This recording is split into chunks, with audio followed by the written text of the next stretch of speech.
Cool.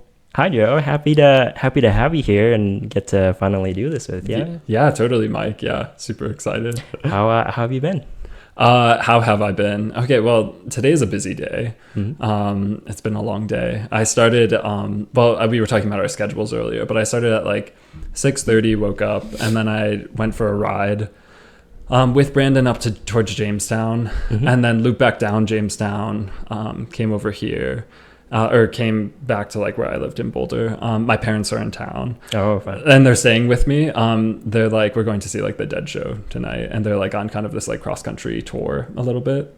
So they're like, their first stop was actually Colorado. So yeah, they're staying with me for a couple of days. And then, yeah, now I'm here doing this for however long. And then going to Folsom Field for the Dead show after this. Cool. And I also went for a bike ride with my dad after breakfast with my parents. So... and then help the neighbor with like lifting some sheet metal and some stuff. So yeah, it's been a good day. Yeah, jam-packed day there sounds like. For your parents, is this their first time in Colorado? It's my dad's fourth time. It's my mom's second. Okay, so they've seen it before. But yeah. Now they're on like a full country tour, seeing the West and coming from the East there. Is that right? Yeah, so they're coming from New York. So like when I say like they started driving on Friday and then got here on Saturday, like they're kind of like hardcore. Like my parents are like, they're no joke. They drove like 16 hours one day and then they drove like 10 hours the next day. Yeah. And by the next day, that was yesterday. So like they left on Friday, got here on Saturday. And I was like, you guys are like slept for like, 5 hours and then just like kept going. And they don't complain. Like they had so much energy last night. Way more energy than half my friends in Boulder. And I'm like, wow, my parents are kind of cool. Dang, 16 hours in a day. 16 hours in one day. Non-stop. But like, yeah, and like, people do it all the time. Like I've done it like probably a couple times in my life. Like when I came out here, like, I mean, truckers, I don't know how long they drive through. I think it's kind of regulated, but still they do it day in, day out for probably 12 hours. Right. So like, that's really impressive. Like in order to sit there and be in that one place for so long. And it, messes up your digestion. Like nothing's convenient. Right. So it's kind of, it's not the best experience all the time, but somehow they did it for 26 hours. Yeah, yeah, great for them. I remember like when we moved out here, we're like, okay, we have to find somewhere to sleep because like we can't run this all in one segment. Yeah. And so we're like, it just ended up somewhere in Nebraska in the middle of nowhere. And we're like, okay, there's cornfield. There's a hotel near here. Like, just go in there. Yeah. Right. So that sense of exploration, right, to like get out on the road and like keep going. When you guys were coming out here, did you feel that? That thrill of like traveling across America, et cetera, et cetera. Did you feel that? Absolutely. Especially because when we came out here, we're like, this is the first time that we've gone out west, really. Yeah. Like we haven't really gone out west like during any trips or anything like that. Sure. At least I haven't. I'm more stuck on the East Coast there, like more New York, Florida, North Carolina area. Like we go there a lot, but we would never really like come out and see the West and like the majestic mountains. Yeah, totally. Did you ever go to California? No. Yeah. First time was with our friends like just like a couple years ago. Wow. Yeah. So like that really was your first time west, like going to see the mountains, and they sound almost like mythical at that point, like right, like. And I do remember you guys came in from Nebraska, so I'm not sure if you had the same experience, but I was coming in from 70 when I first came into Colorado. And I'm driving across these plains, right? And I'm just like, Colorado, like colorful Colorado, this place sucks. Like I was like, this is so ugly. I'd never been here before I moved here. So I was like just coming out, and like then Pikes Peak, this like blue like thing, just like pyramid, just the tip of it comes over the horizon, and you're just like, what is that, right? And then it slowly starts to get bigger, this pyramid, and you're just like, that's the top of something. Like it's not a cloud, it's like the top of something. And like then the whole like everything just starts to open up, and the further you get closer, it just opens up more and more and more. And then you're like, that's a mountain, that's like a wall. That's not even like a mountain, that's just in front of me, and I have to get through that. So yeah, it is kind of a mythical experience, like mythological experience, if you see it that way. Were you from the West Coast growing up, or you No, I was from the East Coast. So, like I pretty much spent my whole life like New York to Florida, Atlantic coast, like sort of like you know. Okay. Went to California like a couple of times, but it was always like that coastal thing. And then once I went into college, I started traveling internationally more. So I had never seen the middle of the country. But my first time seeing it was like what my parents are doing right now, like hopping on the road and being like, shit, we need to see this place. Yeah. Like this is our country. Like we got to go see it. So yeah, that's what they're doing right now. So was it like like moving here? How long have you been in Boulder now? Yeah, I've been here for like a year and 7 months, 8 months. Okay. Yeah. Okay. So do you think you've gotten like accustomed to some of like the culture in Boulder? Yeah, I mean, Boulder's a strange place because I like moved. So I was living in New York City before, right? And I fit in with New York. Like I was like, I'm into like, I was living in Brooklyn and Fort Greene, like one of the best neighborhoods in New York, like quaint neighborhood, like kind of next to downtown Brooklyn. So you have amazing transit in and out of the neighborhood, but then it has like its streets of brownstones and then it has a park that was built in like 1914 or something like that. And it has like this, it's just one of those Ulm style parks, right? Where it's, where everything, there's beautiful paths and you kind of meander through it. And then at the very top of it, there was like a pedestal. So I'm like fitting in perfectly in this neighborhood in New York. I am that. I'm kind of city, but I'm kind of like, I also love the neighborhood feeling. And then after a while, I was just sick of it. Like a year, I was sick of it. And then I was like, best places to live for cycling. And then Boulder came up because I had gotten into cycling. So I was like, cool. I went on LinkedIn, looked up Boulder, Colorado, and looked up like architectural and engineering, like analyst. The first job that I saw was the job I'm at now. Applied to it on LinkedIn, got an interview, and then shot over here.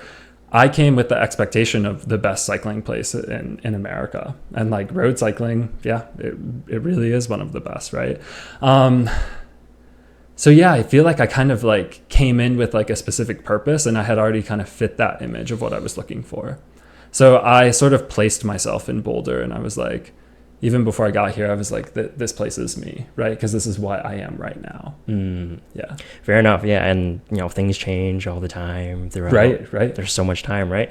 And so like essentially moving from New York, like sort of like really opposite to what we're experiencing now. Like just like, was that a big transition to move from like city to more like just nature? Yeah.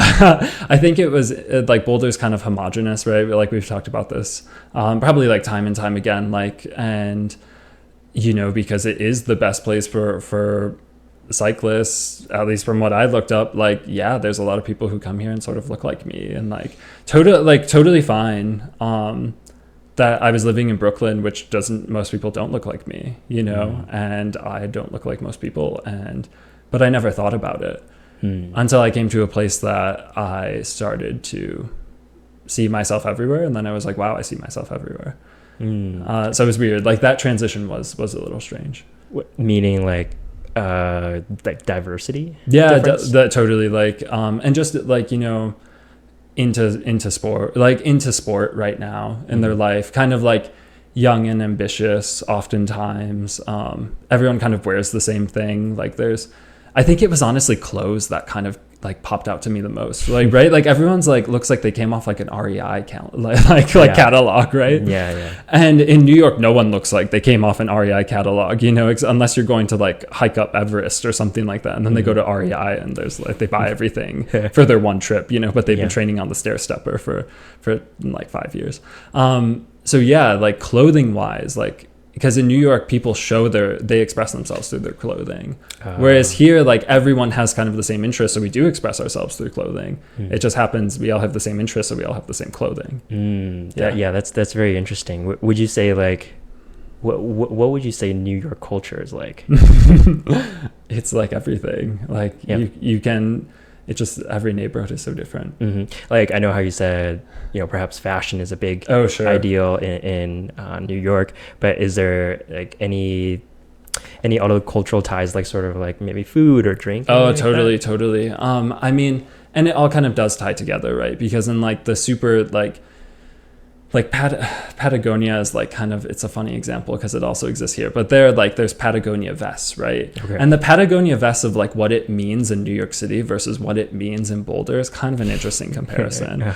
So the Patagonia, do you know what I'm talking about? Like it's kind of like like the investor bros. Yeah, literally, like so like it's so the vest is like the typical like Patagonia like flannel or whatever, or fleece, right? Mm-hmm. But then it's like cut off at the sleeve, so it's a vest. Mm-hmm. Here like people use that for, honestly, I think skiing is probably the best place because you want like a layer that you can still move your arms, and that's a good layer for that, mm-hmm. right? So skiing, so it has like this high use here. And then in New York City, it's, you're right, it's Wall Street bros who are like wearing it during the winter time or like the fall time, mm-hmm. In replacement of maybe like a jacket. Mm-hmm. Maybe they wear it under the jacket. I'm not really keen to that because I wasn't in that culture in New York. My culture in New York, or like the one that I fit into, is kind of like that Brooklyn intellectual, I would say. Yeah, like it was like the people who were trying to like, who really loved New York and wanted to like see it and make a difference and like have it thrive. But we all were like kind of like, we were passionate people in general, but we were still outsiders. Mm-hmm. We weren't born and raised in Brooklyn. Oh, interesting. Like Brooklyn intellectuals, meaning like new thought and like sort of breaching new ideas type intellectuals. Yeah, and I think like it's kind of stressful to like describe yourself in a city, right? Because you're like really like, this is who I am in this culture. So I mean, I was also a cyclist there, so like of course I fit in like with like different crew because of that. But the people that I hung out day to day with were folks from my university, so the same conversations we had at school kind of continued on afterwards. Okay. Right. So it was never like we all broke apart and then we started working corporate jobs and we only talked corporate. Mm-hmm. We were like, we all studied like something in like the humanities, or we had some sort of like, but now we were trying to apply the humanities thinking to like this job in corporate settings. And so we were like always trying to understand who we were in this place, because it was almost like there was a slight misalignment between what we were doing in New York versus like perhaps what our like strong passions were, but they were related. Mm-hmm. But you get kind of like, in school you have so many ideas, and then you get into the real world and you realize that there's so many parameters and hurdles that you have to jump over. And so a lot of people get disillusioned. So we were trying to keep at bay our disillusionment in New York. Gotcha. While still trying to retain passion. Huh. Yeah, that's very interesting. Like, not growing up in the city, I myself like don't see a lot of that, like different types of diversity in all regards, like in terms of like little niche groups or like way of thoughts or like, diversity. Like I myself didn't get to explore a lot of that like city life essentially. Yeah. So I think in my mind I have an idea of what it's like, but I'm sure like you actually having like lived through it, like you have like a realistic like experiential perspective on it. Sure. And so like that's very interesting to me. Yeah. So what happens so we were talking about the mythical, the Rockies, the mythological Rockies, let's say, like popping up out of that view, and it's so unnatural for us to see that, right? Both of us shared that experience, but when you go to a city for the first time, like have you been to New York? Have you been to you said California, so maybe like LA or SF or maybe Chicago, because that was in your region. What was the first big city you saw, and what did you think when you saw it? Yeah, actually I think first city was Chicago. Yeah. Because I think it was closest one to me personally. So beautiful. And so you can just take a train there from where I started. Sure. And then you can just arrive in Chicago within couple of hours. So like we started in the morning and then we essentially got there in the afternoon. Sure. But I think just like I was just saying this last night too with the the Grateful Dead concert being here, and we have so much more traffic, foot traffic, car traffic, people traffic. Yeah. With all like the little rickshaws and buses. Where did those come from? They have like lights and like music playing out. Where did they come from? Like who trucked these in? Like, I have no idea. Oh my god, I do have a comment on that later. But keep going with the cities and the people. Yes. And so like last night I was like, okay, I'm not used to this because it's always in Boulder. It's quiet, right? It's right. like every now and then you'll see a couple people on their bikes or like walking through, but sure. not like now when like it has a city vibe to it, when like a lot of people are traveling right. and just like being outside, and so like the environment is very much like a city. And so that was sort of like the first time going to Chicago and just realizing, well, like this is not a suburb, right? This is like there's a lot more activity happening here. Yeah, sure.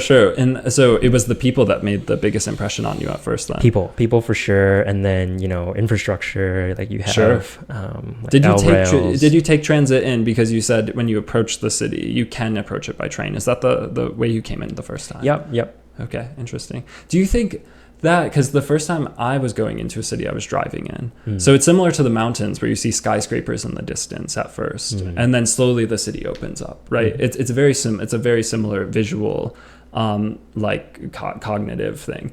And so driving into the city, I wasn't experiencing people aside from those in my individual car with me, right? Who is my parents driving. And so I don't think of people. I see these two familiar faces all the time, who I was talking about earlier. But I'm driving into the city and then it slowly opens up. So the buildings were the first thing that, and I have an architectural eye, I studied architecture. So like that is, of course, that's always piqued my interest. So like, sure, it's the buildings for me. I didn't realize the people until I had probably seen the city for about 12 hours before I actually went into it, because we stayed in New Jersey. So I was just constantly looking at buildings. But for you who approached by train, you were on the train with people whom you didn't know. Yep. Right. Yep.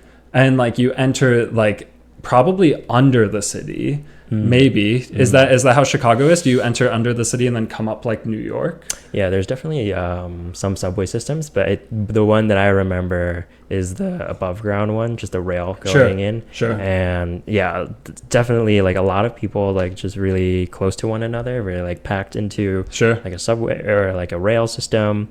And I think I hear you what you're saying, like when you go into the city and you see like the buildings are such that like similarity to a mountain, because it's like so tower-esque over everything. Right. Yeah. So that's kind of just what made the first impression on me. Right. And I wonder if it's somehow tied to transportation. Because in New York, you there's like a quote by, I forget, it's an architectural historian. And he says like Penn Station, you enter Penn Station, which essentially goes under the Hudson, or if you're coming from like New Jersey, it goes like under the Hudson and then up into Penn Station. So you enter from the ground. You enter like the city like a rat, is what he said, or like a mouse or something. I think he said rat for sure. It wasn't a good thing. Because you don't see it. You kind of just like all of a sudden you're like, and then you get up into the station and like you said, there's a ton of people on the station.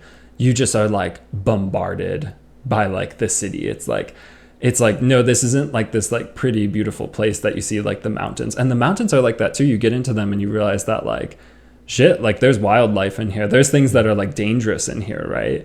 And so it's this fascinating experience where you see like this thing that's on a pedestal, this jewel in the distance, right? And then you get up and into it, and then all of a sudden it's like, no, this isn't as beautiful from afar. Like, like when you get up close, shit can go down.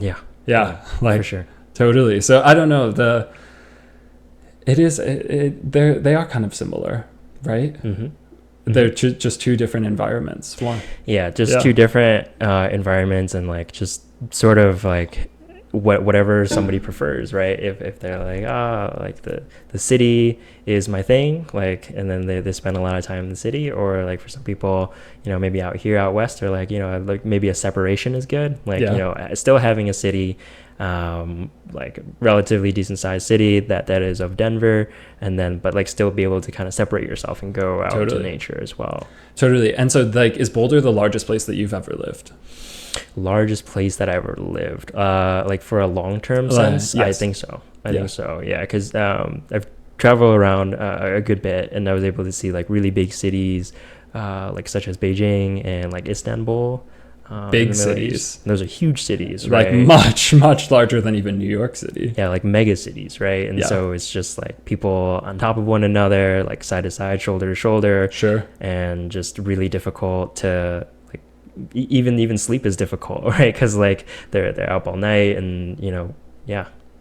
Totally. Which do you prefer? I prefer more quiet. Okay, yeah, that you're like these rickshaws. Like, I'm like, yeah, like the rickshaws aren't what you're complaining about when you go to the cities. I think it's a very fascinating experience, though. Sure. To go have, and like get to see like what city life is like. Yes, and experience it and gain that perspective, because I think without that perspective, people forget that people live like that, and a lot of people in the world live like that. And I'm sure like the other way around is like the city folk are like, oh, like if you have too much space, it's like, oh, that's too quiet, like there's nobody to talk to. Yeah, that's why it's interesting, like moving from Boulder from Brooklyn to Boulder, and then having like Denver as like the city, right? Because Denver is like the city, but to me, I'm like, what? I'm like, Denver is a city, like, and it is it's like bikeable, but they don't have like good, like New York is like, it's so built. It's like everything is maximum utilization in New York. It's so dense. It's so it's interesting. And so is Chicago. I mean, Chicago is really dense and has like exquisite architecture. And Denver, it looks like all the buildings were just kind of like thrown up, like in the 80s. I don't know. It looks like it's just like your blanket city. And then they always like do like the long away shots where like you get the city, but then the mountains are in the distance. So like you go far enough away from a city that you can capture the city and its background. But it's actually like Denver's like 40 miles from the mountains. Yeah. It's like a plain city. It's not a mountain city. I mean, I guess in terms of cities, maybe one could say it is just because of its proximity, but it's not in the mountains. But I can do. It's funny because I can do New York and I can do Boulder, but I can't do Denver. Oh, interesting. Yes. So like sort of that in between is like, it like doesn't work for you essentially.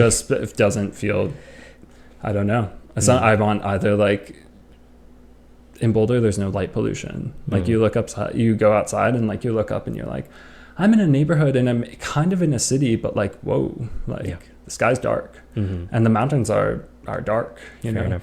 And then in New York, the sky is always purple at night. Like it never dims. Like the city glow is like, and if it's a cloudy night, the city glow like is contained. And so the nighttime experience is really interesting in New York. And nightlife and just being in like thinking of yourself in an environment. So if you do both, a lot of people choose one or the other, but I like both, but not the in between. Yeah, it's interesting. It's interesting when you say biking and cycling. Was that always something that you were into when you were in New York? I started getting into cycling when I was after the pandemic.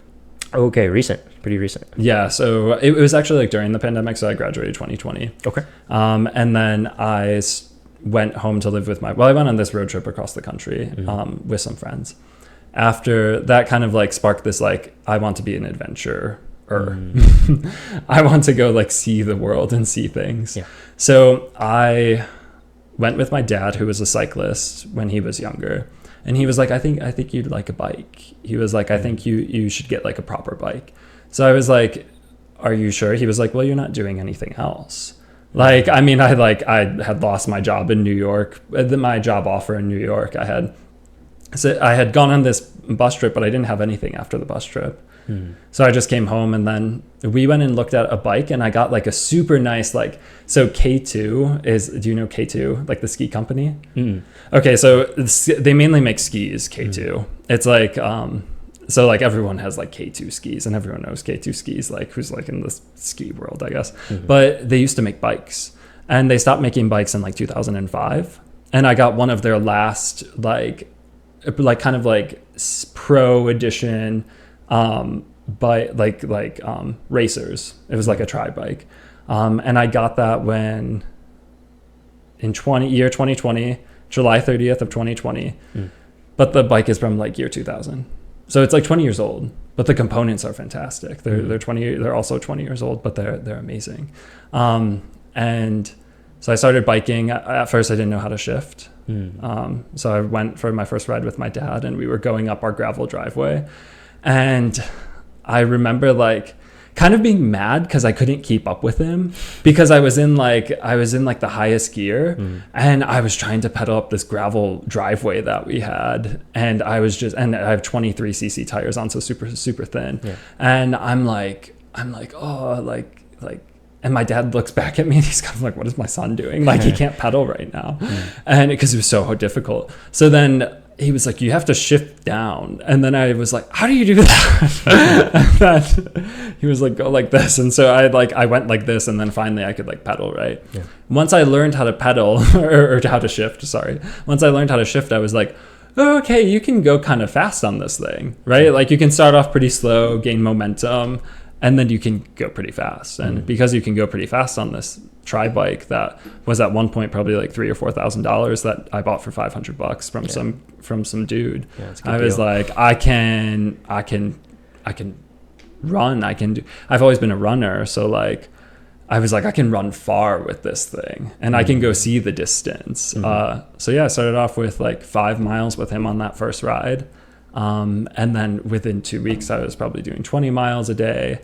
And then 2 weeks after that, I was doing 50 miles a day. And then 3 months later, I was doing like a lot of miles a day. Sure. Just like probably like 60 to 70, 80, 90 miles a day. Just like, and that was within 4 months, 4 or 5 months. And it was just a way for me to explore this area that I had never known. Yeah. The area in the city of New York. Okay, this is probably where like maybe people will get confused. So I grew up in upstate New York. Okay. And my parents live in Apple Country, Lafayette. It's called Lafayette, New York. It's actually, so New York State is kind of weird because it's like kind of like three like almost 3 parts of a square, and then the other part is Lake Ontario. So it's like it kind of has a lake here, and then it has 3 quadrants of land. If you were to like take that square and kind of like go directly in the center, that's where Syracuse and Lafayette are. Okay. So it's like but New York is so large that it's kind of like cattle country. Like there's the Finger Lakes that are there, but mostly it's like cattle raising and like kind of agriculture. And that's where my parents, like, they just had a house there. And I was living in New Jersey beforehand, and then went to New York, and just going to the middle of back to like nowhere. I just like needed that peace and quiet. Sure. Yeah. Cause I was just picturing in my head, like, dodging and weaving like Ubers in the middle of the city. Yeah. That was me a year later, and that's why I moved to Boulder. Gotcha. So when you're here in Boulder now, like I'm sure you're continuing your cycling here. Are you more into like adventure cycling, or are you more into like road racing, I suppose? And I'm not like I'm okay at biking. Okay. Like I can bike. I can go the distance for sure. Can I go very fast the distance? No. Oh, okay. So I really like to do hard rides, but just long distances. Like long distance, like touring rides? Yeah, totally. To, like, see the landscape and everything around? Yeah, definitely. Like when I look down a road and I haven't been down that road, I get kind of sad. Okay. Yeah, so like when I find a new road that I can go down, I get really happy. Just because I want to understand my landscape. Like Boulder's kind of like my playground. I want to know what it's like. And the same thing went for in New York. I wanted to know my neighborhood. I wanted to know the neighborhood next to my neighborhood and the neighborhood next to that one. Yeah. So that's why it's weird when you ask me like, what's New York City culture like? Because I saw every single neighborhood in all of New York City on the bike. So I've seen at least everyone, whereas some New Yorkers live through their whole life and see 10 neighborhoods, or they just stay on the island of Manhattan and they never actually see the rest of the city. Yeah. So I'm an explorer on the bike. For sure. That's great. Like, obviously, like you did your search and you're like, oh, like where's like the most fun, scenic place for long rides, essentially. And like, Boulder popped up. Yeah. And just like the thinking about like Flagstaff, here in Boulder. I love Flagstaff. You know, it's probably one of the rides that popped up for you there on your search. Like just like what is a hard, intense ride? Right. Go virtually straight up. Right, exactly. Well, it's funny because actually the first time I moved out here, I was more curious how far it would take to cycle from Boulder to the Tetons. Okay. I was like, if I do, can I make the Tetons in a weekend? Like, and I was like, probably not with all your gear, you know, not with a like 60-pound bike, right? So I didn't know actually about any of the routes. I just kind of was like, I should do more research into some of my decisions, right? Because sometimes I just make a decision. Like I trusted probably like Reddit as like, they had like a list. Some dude was like, I've lived in 7 different places and here's them ranked in terms of how good cycling is. And like number 1 was Boulder. And I'm like, this dude on Reddit's credible. So I'm going to go to Boulder and leave New York City like next month. And that's what happened. Wow. Yeah, like it was like, okay, peace out. So I actually didn't know anything about any of the specific rides in the area. So my first time going up Flagstaff, I went with Brandon. It was like our second like meetup, right? Like our first meetup, we went hiking, and then he was like, he told me that he biked across the country, and I was like, oh, I want to bike across the country. I was like, tell me everything. Can I like plug into you and understand what this experience is? And so I was really like intrigued by him, right? And then he was like, well, let's go biking. Right. Like, and I think the next day we met up, it was in February. So it was kind of winter time and we were biking up Flagstaff, and I didn't know how good of a cyclist he was. I didn't know how he matched up to me. He was the first person I biked with in Boulder. I had moved here like 2 weeks before, or like a month before. And we biked up Flagstaff, and I remember being like, oh, this is like hard. Like it got steep, and I was like, and it just keeps going. Like, I mean, it was like 6 miles of uphill, right? And steep uphill, like 12% grade. Yeah. And that you don't get that in New York City as much. Not that continuous. You might get that steep, but not that continuous. So I'm going up this road, and then I'm like, oh shit, he's kind of a good cyclist too. Like, and then we got to the top, and I was like, what do we do now? Like, we got to the top, and he was like, oh, we go down. And I was like, okay, that sounds fun. And it was, I had never been down a mountain road. Yeah. I thought I was going to die. I was going down this road, and it has these needle turns, and I'm like, how do you turn in? Like, how do you do a U? Yeah. Going 20 miles an hour, right? And then so I at one point I didn't really think about it too much, and they throw gravel down on the road, so I hit a thing of gravel at one point in my, like, I fishtailed a little bit, and I was like, oh wow, like this is dangerous too now, right? Yeah. Like cycling isn't just this, like you're going through the cattle and like you might pop a tire and maybe a horse gets loose and like looks at you weird, you know, like you're not going to get attacked by it though. So that was kind of upstate New York, you know. Sure. You had to worry about one F-150 going by you every 40 minutes, and odds are that F-150 wasn't gonna, you know, do anything. So it was, but now it was like, actually the terrain is dangerous. Yeah, dangerous. Like reality check. Yes. Like when you're going down a mountain, you know, at, you know, very fast speeds, 40, 60 miles per hour. Sure. You're like, I hope my brakes work, number one. I hope I, like, you know, mechanically have my bike proper. And I hope I can react in time. Right. And like, yeah, just use your instincts, you know, going down. And I had never instinctual rode, let's say. I was always just pleasure riding for me. Yeah. So yeah. Have you ever seen the Netflix show Icarus? I haven't. No. Okay. Yeah. I mean, so like I know the concept, and I know like what's going on in it. Yeah. But like I watched it when I was so I've seen it, but like I wasn't paying attention.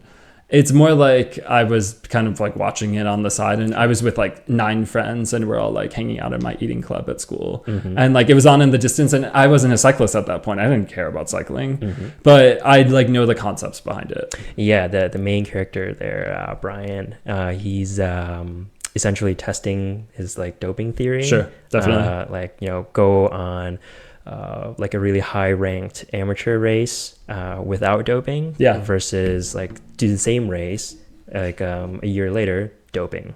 and like trying to see like what the difference right is. And it's a comparison between like the two. Didn't he do worse the second time though?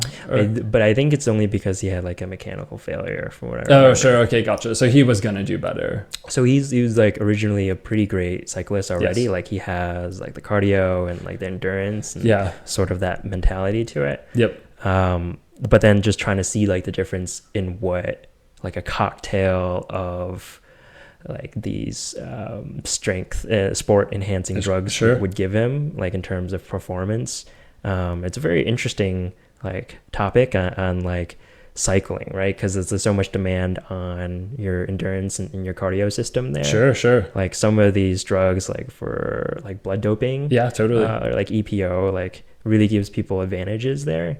Like from your experience, have you ever like seen people like around you like to that level where they're taking that? Yeah, totally. I look at my watch because I like, as soon as you talk about like breathing and heart rate, right? I always check my heart rate. I'm like, what's it at right now? Like I'm talking, because cycling is, I remember he was hooked up. What's his name again?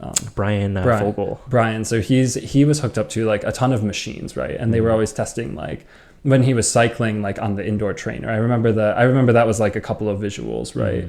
Is like them measuring probably like various like biometric like things. So I've never, to answer your question, like I've never experienced it, but I'm in tune with the fact that like this is like fully based on like your health and your abilities, like as a physical human, right? Like, because cycling is, I think running is a little more mental versus cycling is a little bit more physical, right? Because cycling is about optimization of calories and your breathing rate, your how fast you can pedal with how much strength for how long. Like that's an interesting equation right there, because that's constantly changing. So I didn't start to understand it until like I started doing Zwift and, you know, indoor things to see like, wow, like you can measure power, which measures like which can in turn measure like how fast you would go in like the real world. So Zwift is like kind of a like, it's like a real world situation, but you can see all the data on the screen. So you're like, oh, that's actually like probably why I'm influenced in this way at these times. So in terms of optimizing that, right, there's equations online that you can look up. If you pedal at this rate, at this cadence, at this gear range, how fast are you going to go? And that's on flat ground, right? So then you can get grades in and all that other stuff. But in order to optimize all these things, it just doesn't feel like it's based on your mind and spirit anymore. So I don't know, like people who are so addicted to those biometric markers and these equations and the food intake and your water intake and your water output and your calorie output, like it seems like the sport starts to lose itself. Yeah, which is strange, right? Because then you're looking at it as like, how can I win, and what can I do to the best of my abilities to win? And you're kind of losing sight of like why you even like to bike in the first place, essentially, right? And it's really like strange, like how it becomes sort of like automated, robotic, in that you have all this like nutrition and diet, and like you're supposed to do this workout at this time, and to optimize here you do it, you know, in the nighttime or something, right? Because you have 36 hours for rest instead of a normal day or 24 or something. Right. So it's very interesting like what people will do in order to maximize the performance, and you know, maybe there's money on the line too if you're getting one of the top spots there. But I think more of the interesting thought here, or the idea here, was that we can see that like when he started to test this theory, like he found something else instead, which was like, you know, the state-sponsored doping from like Russia, and essentially like going into the Olympics, how many people essentially are cheating the system like to win, right? Because the Olympics is sort of like the pinnacle of what we're talking about, of like, you know, athletic performance, one of the pinnacles, and right? national pride. and national pride. And that's why there's state sponsorship. Right. State sponsorship and like how much geopolitical power that it has behind it. Yep. Like to host, number one, like to be able to have that like saying, like you just say like, oh yeah, our city hosted the Olympics, right? That's big in itself already. But then second is to win, like to have your own athletes. Like these are how strong our athletes are. They have like the best world-class facilities. They have like the best training programs, trainers, right, whatever, resources. And like, not only are we hosting, but we're winning. Yep. Yeah. Yeah. Right. It's crazy. Right. And like what 3 countries always are competing the most in the Olympics? Like usually top medalists are like China, US, Russia, you know, so it's like, that's still, aside from the Winter Olympics, that's obviously a little different. Let's get it.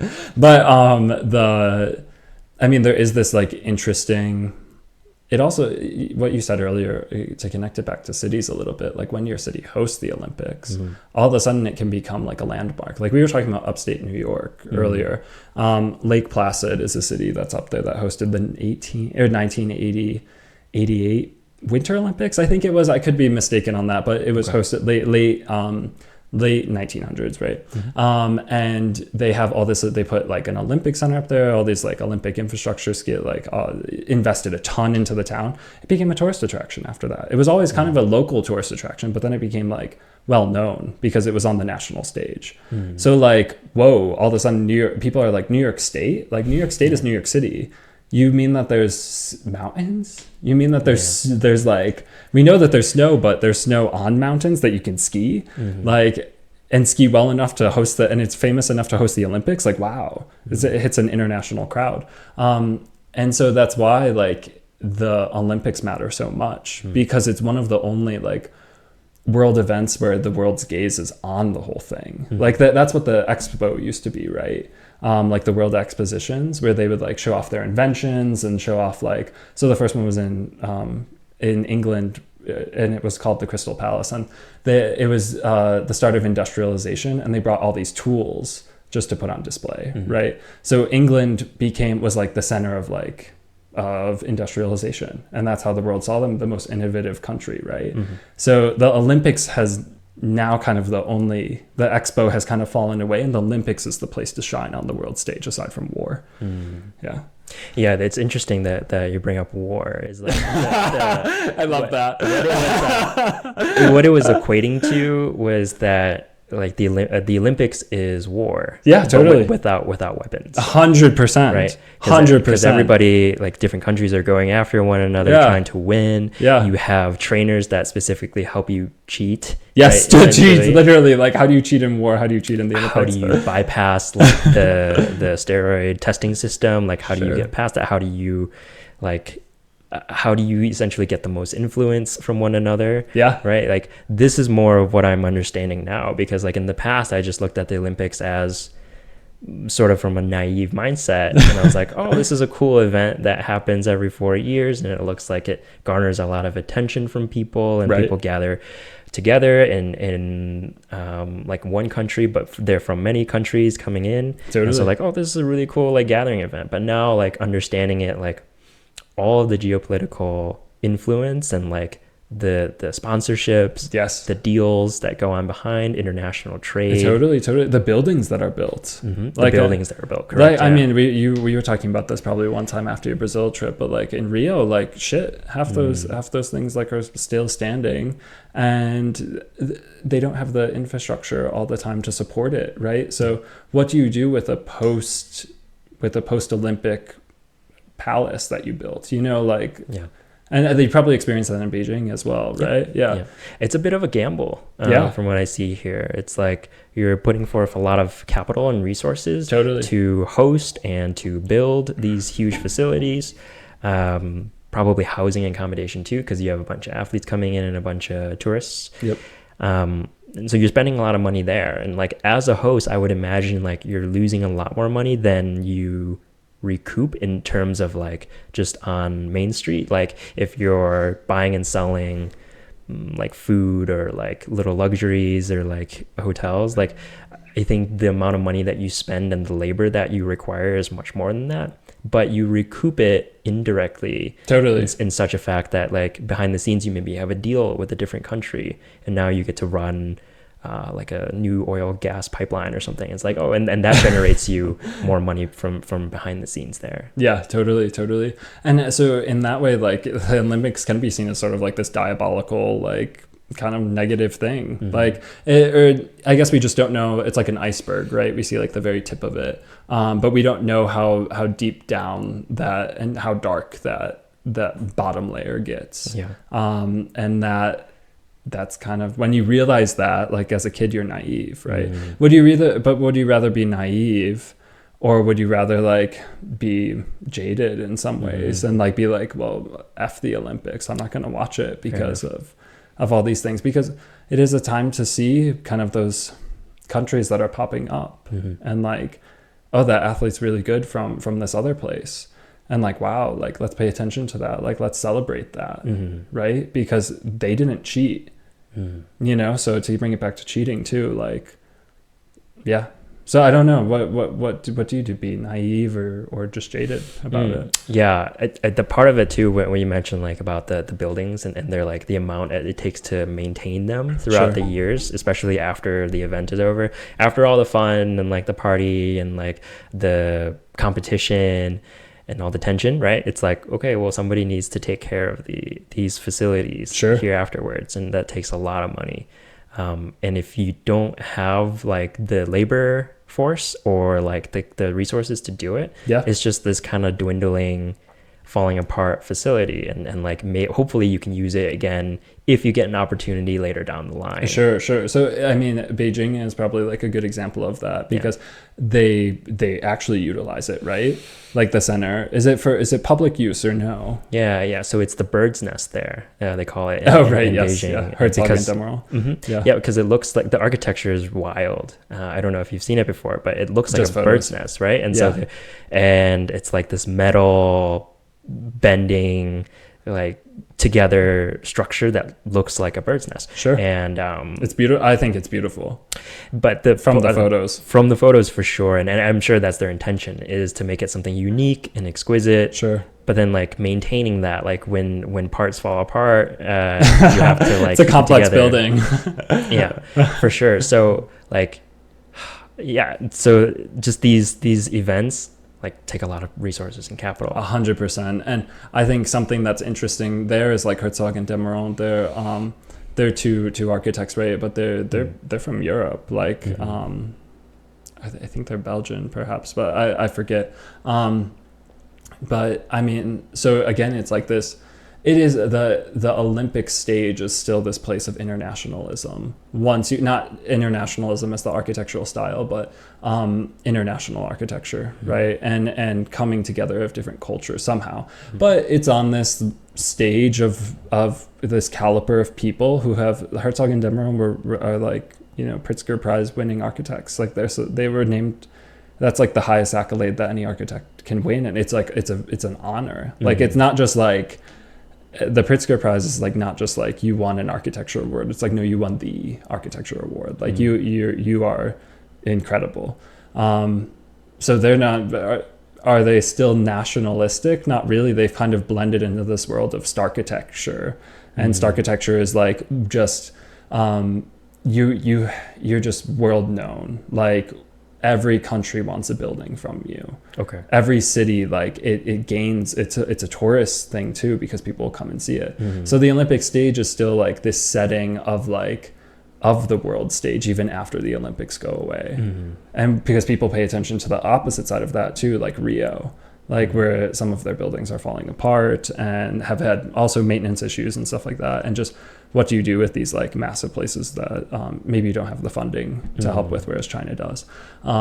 So people pay attention to both. They pay attention to what that post life, like in Lake Placid, the infrastructure is still there. Like New York State maintains it, you know, so it didn't become a ghost city. Yeah.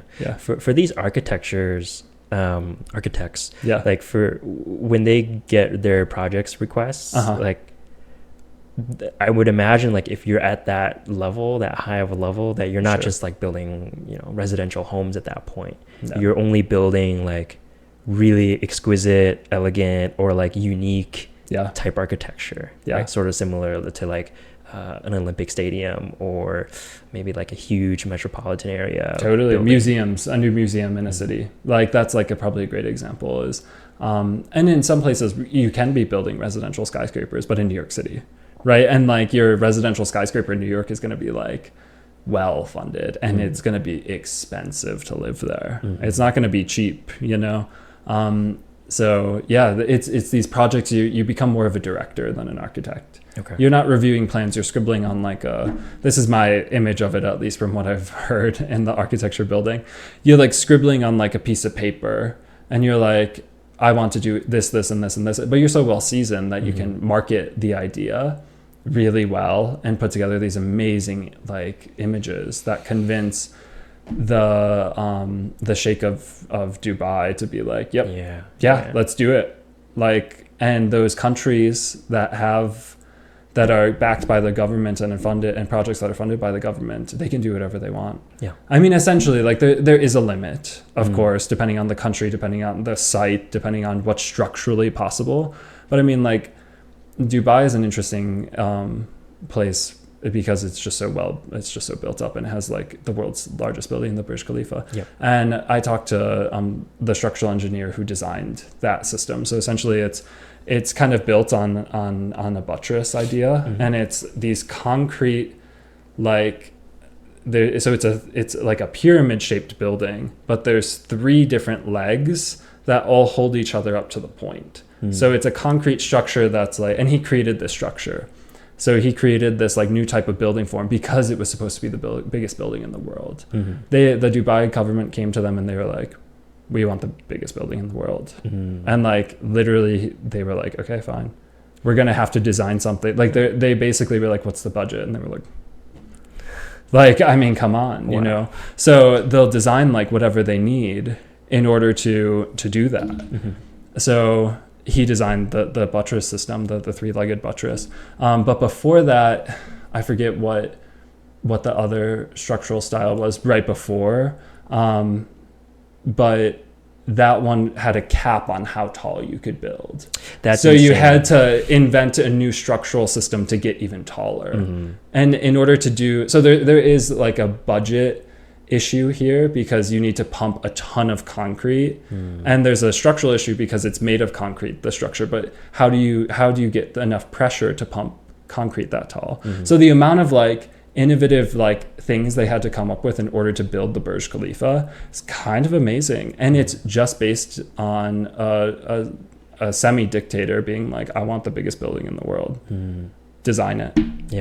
That the capital intensity is so high there, so like high. At the resources and what you need, like honestly it could probably only come from someone with a lot of like oil I guess resources, probably and like and just backed by the government. I mean, but what does the US government fund? I mean, fuck, if we wanted this, I don't know if I can swear on this. Like if we wanted the tallest building, we spend our money on military infrastructure, you know, so like we don't really care about big buildings anymore. We should care about our connections between cities because we need faster connections, but we can't rely on roads for forever. So like we have a big country. Dubai is small.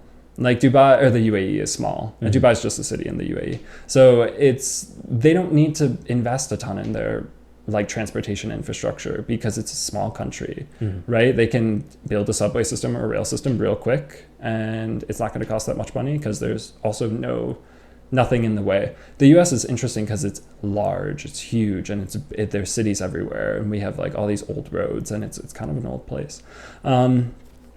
So yeah, it's capital intensive for these like projects, but it's like our military is way more capital intensive, and we're putting all this money to it, and I don't like fully want to comment on that, right? But like the thing that we should be investing in are these large infrastructure projects. We don't need to build the biggest building. I honestly don't care if we have a structure taller than the Burj Khalifa. I think it's a waste of money. I'm also the type that sees past gaudy architecture at this point, like, and like, not even gaudy architecture, but totalitarian architecture. So we should be investing in infrastructure, not big buildings. But are we doing that? Yeah, questionable sometimes. Yeah, but right. for like Dubai there, yeah, right, like just wanting the tallest building, is that sort of like a statement that they wanted to make? Totally. I mean, so Mike, like, the building is amazing because it's the tallest building in the world. It's even more amazing because it's retrofitted with. So a few years after they built it, they were like, what can we do to make this even more spectacular, right? The Burj Khalifa, so we were talking about the Olympics, we were talking about the Expo, right? What are the only, I think there's like very few events in this world where you can see things on a world stage. Okay, and we're talking about the Olympics, we're talking about the Expo and stuff. Yeah. Another one is New Year's Eve, because you watch the ball drop. And every country, and it's interesting because every country goes through the time change different. So you're like, oh, Japan just had it, and what did Tokyo do? And you look at it real quick, and then you're like, oh, what happened in Paris? Like what did Paris have fireworks this year? Did they have a laser show? Like what did Paris do? When Dubai comes on, it's always, they have like, the Burj Khalifa is at the center of a mall. So what's interesting about this new style of architecture happening in the Middle East and Asia is that there's massive skyscrapers, and at the base of them is a mall. And it's like, the malls are huge. Like, we think we know what malls are. Their malls are 15 times the size of our malls, like way bigger. They have ski resorts in them, like inside of the mall, because you're in the desert, so you have to be inside. The mall is the best place to be inside, right? In a public way. So they all go to the mall. But there's also a mall per se, like it's the same term, different definition, or same word, different definition. Did they choose that because it's like a huge gathering place where everybody will go? Exactly. So right in front of right above the mall is like an area, a public mall, where like there's fountains, and it's kind of like the Bellagio style Las Vegas, where like they shoot off the fountains every night. But okay, so it's spectacular building, but they've retrofitted it with a screen. So the whole building is this massive screen that can just be, it's like a TV. Like, I'm just looking at your TV right there. Like, you can turn on the TV and it's almost like a window into like whatever you want to see, like another world. You can play trippy graphics on YouTube. You can watch The Sopranos. You can like, and be like this Italian mob for a day. You know what I'm saying? Mobster for a day. Yeah. And like, so the TV is this like window. It's this virtualization of an image. But imagine that, but on a building that's double the size of the Empire State Building. And so on New Year's, they have that building have a laser light show with these 500-foot like fountains blowing up in the air, and it's magnificent. I was there in 2020. I was going to ask if you've So I went in 2020, and it's overwhelming. There's like 1 million people in front of the mall, and they're all just looking at the building. And when you see that, you have to think about scale in this. Like, you went there specifically for New Year's? For New Year's, yes. Wow. I wanted to see it. Oof.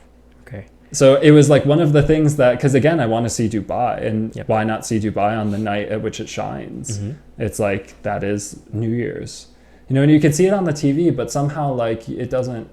Looking at like this image, you don't understand the scale. The building is so big. You like walk up to it, and like it's so big that it like angles up like this, and it's just so tall. And so it's domineering. It's like a mountain. But what's interesting about a building is a mountain sort of rises up. A building is like a wall. Yeah, like the base foundation. Yes. What it is like, mountain has a much wider base foundation, but the Burj Khalifa, I haven't seen the base exactly, but I would imagine it's like not that wide. No, right? Yeah, exactly. So how does it like support itself? All of that, and it's the three-legged buttress that was designed. And so like, to go back to like the main idea of the building, right? They succeeded. What's interesting about the essential form of the screen is that it's usually flat, right? So it's usually like you turn off the screen, and then it just becomes kind of like a mirror in some ways, or becomes kind of just like a blank area. So it is just a facade. All of this is like, behind the Burj Khalifa is kind of like open desert.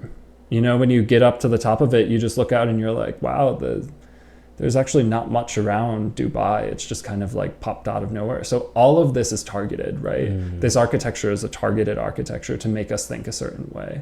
And it succeeds because we go, shit, I went to the Burj Khalifa on here, and I show people the pictures and they're like, whoa, like humans are capable of that. Dubai did that, you know, so it's pretty spectacular. Dubai is so unique in itself that it's just like this island, right? This sand island that like some rich, you know, oil tycoon took over, essentially, or a group of one or the other, and essentially just building their dream metropolis on it. And like, you know how we talked about capital earlier was like really intense. I would imagine the labor requirements are super high as well. Like how did they source so much labor to like build these exquisite architecture? Right. I mean, and that also calls into question, you know, the Olympics and the FIFA stadiums too, because essentially that's the same thing happened in Qatar, but you hire like workers who are cheaper labor from other countries. So, you know, India, Pakistan are usually the two typical ones. Not Saudi Arabia as much because they're building their own things. But those two countries, India and Pakistan, aren't building big buildings. And there's an excess of laborers there who can get paid more if they go to the UAE, so they do. That's what we heard too. Just over there when we were visiting in Brazil, when the Qatar FIFA was big during that time. Sure. And there was a lot of talks in regard to like labor rights and human labor rights specifically, because they're just hiring so much of these immigrants that essentially come over like from India and Pakistan to build their, you know, structures for them. Totally. Yeah. And that's something that just, you know, makes these places exist. So like, is it good? Is it bad? Like, I don't know. There's so many arguments on both sides. I'm more leaning on the favor of bad. It's strange. It's strange because they're making more money than they would have in their you know, native country there. Right. But what they need to do and the laws that they're like rules and laws that they're subject under from these contractors in Dubai is like, you know, questionable, very, very questionable at the very least of like human rights. Totally. And there's this organization, and architects like know this, right? Herzog and Demeron, when they're designing like a building, right? The nest, or it's called the bird's nest. So when they're building this or designing this, like I don't really think they question that much who's going to build it, or like they draw something on a napkin and somehow a concept just arrives, and it's like, whoa, like. So there's all these like high level disconnects between like the world of people who operate on this like high level, I'm going to do like a small concept, I'm going to fund this. It's like all of these like major decisions filter down in this kind of fascinating way that in which humanity works. Can we, and I think that's been throughout history. Right. So when the pyramids were made, similar things were someone probably drew something. And then maybe that's what I actually don't really know. But I probably should know. That's kind of important. It's just these like high level ideas that people have, sort of like if you are somebody in power, you just think like money will solve it. Right. Or like, you know, how can I remove myself from doing the labor? Sure, yeah, and like, but also like how it's kind of being a realist. Like, how is this thing going to be built? And that's something that you can sort of just make high level decisions at, but you don't know how they're implemented below you. Oftentimes, you know, because you're at such a high head chain of command, like the architect. They pass it off to lead architects who then kind of direct their team, who then might be directors who then direct their team to make, and this department does visualization, this one does drafting, this one works with the systems architect, this one works with the engineers, the structural engineers. And so you are just kind of like a director, like the director of a movie kind of knows what the end thing is going to look like, but all the steps to get there, like they kind of choose an actor, but the actor sort of does their own thing. They have a producer and they kind of throw it all together, right? So so yeah, like that's how humanity works at the building scale, at the design scale that we're talking here, but everywhere, to movies, to and it's when teams are aligned, that's great, and that's what often happens in totalitarian governments, where you're dictated what you need to do, and that's why they can build amazing buildings at the cost. There's a lot of human capital cost that comes at it. But in America, we have so many regulations, and not everyone is aligned, because sometimes developers are trying to screw over the government, or the government's taxing people too much. So we all are we have a system that keeps us in balance, but we're never able to achieve like the most exquisite things. So China and Dubai are a place where a lot of starchitects go to build. Because they can starchitects, yeah, right? It's a term.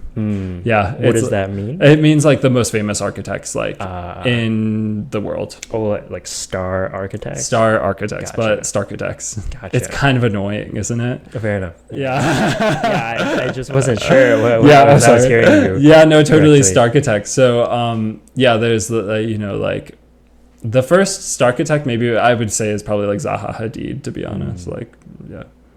So yeah, I don't know, but they're the ones who build the most crazy buildings, but they always have 10 projects going on, so they can't oversee it. They don't care about who's building their architecture. Were you always into architecture, even growing up? I was originally a pre-med student when so I did pre-med for a little bit, and then I went to Brazil and fell in love with architecture there. Oh, interesting. So starting in pre-med and then eventually developed into architecture there. Like, what was the trip to Brazil was the thing that changed your perception on like, essentially your whole career? Yeah. Wow. That's crazy. Yeah, great. Like, I mean, it's a cool city. Sao Paulo is like a cool place to go. Yeah. And I was really just, the buildings were just so different, right? They had like lots of curves, and it wasn't just the buildings, it was the way in which the buildings kind of like shaped the rest of the city. Like, I felt like it was just so playful. And New York is austere as a city. Chicago is kind of austere. They from afar, they're beautiful, and they have incredible architecture, but like the sidewalks are pretty plain. Like, there's a lot of like long corridors that kind of end in like a beautiful monument, and you're just like, wow, this is like, it's a very angular city. Both are very angular. In Sao Paulo, like the buildings curved and they levitated, and they did like they just did, and there was art built on the building that would blend into the sidewalk, or you could control the lighting system in the building on an app. So it was cool. Yeah. Sao Paulo, playful. Sao Paulo there, I remember going in. I didn't get to see too much of it, but we just saw essentially the airport. But it's sort of like doing some research beforehand, just looking at Rio de Janeiro there, and talking to some of our host friends when we were there. They were just talking about how it's like a very colorful city because of the fact that it's next to the water, and you have really great temperature. Sure. And you have a lot of that culture that really respects like the arts and the music and dance. Yeah. And that's what makes the city colorful. Sure. Plus the fact that they really have color too, like within their architecture as well. Totally. And so architecture is somehow representative of the people that are there. It's a reflection. Yeah. Because hopefully the people that were there designed it. Or had some input to it, right?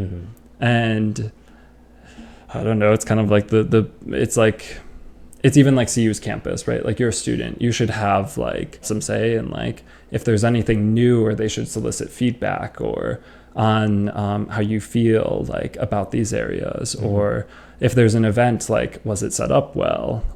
Because people have input. Right?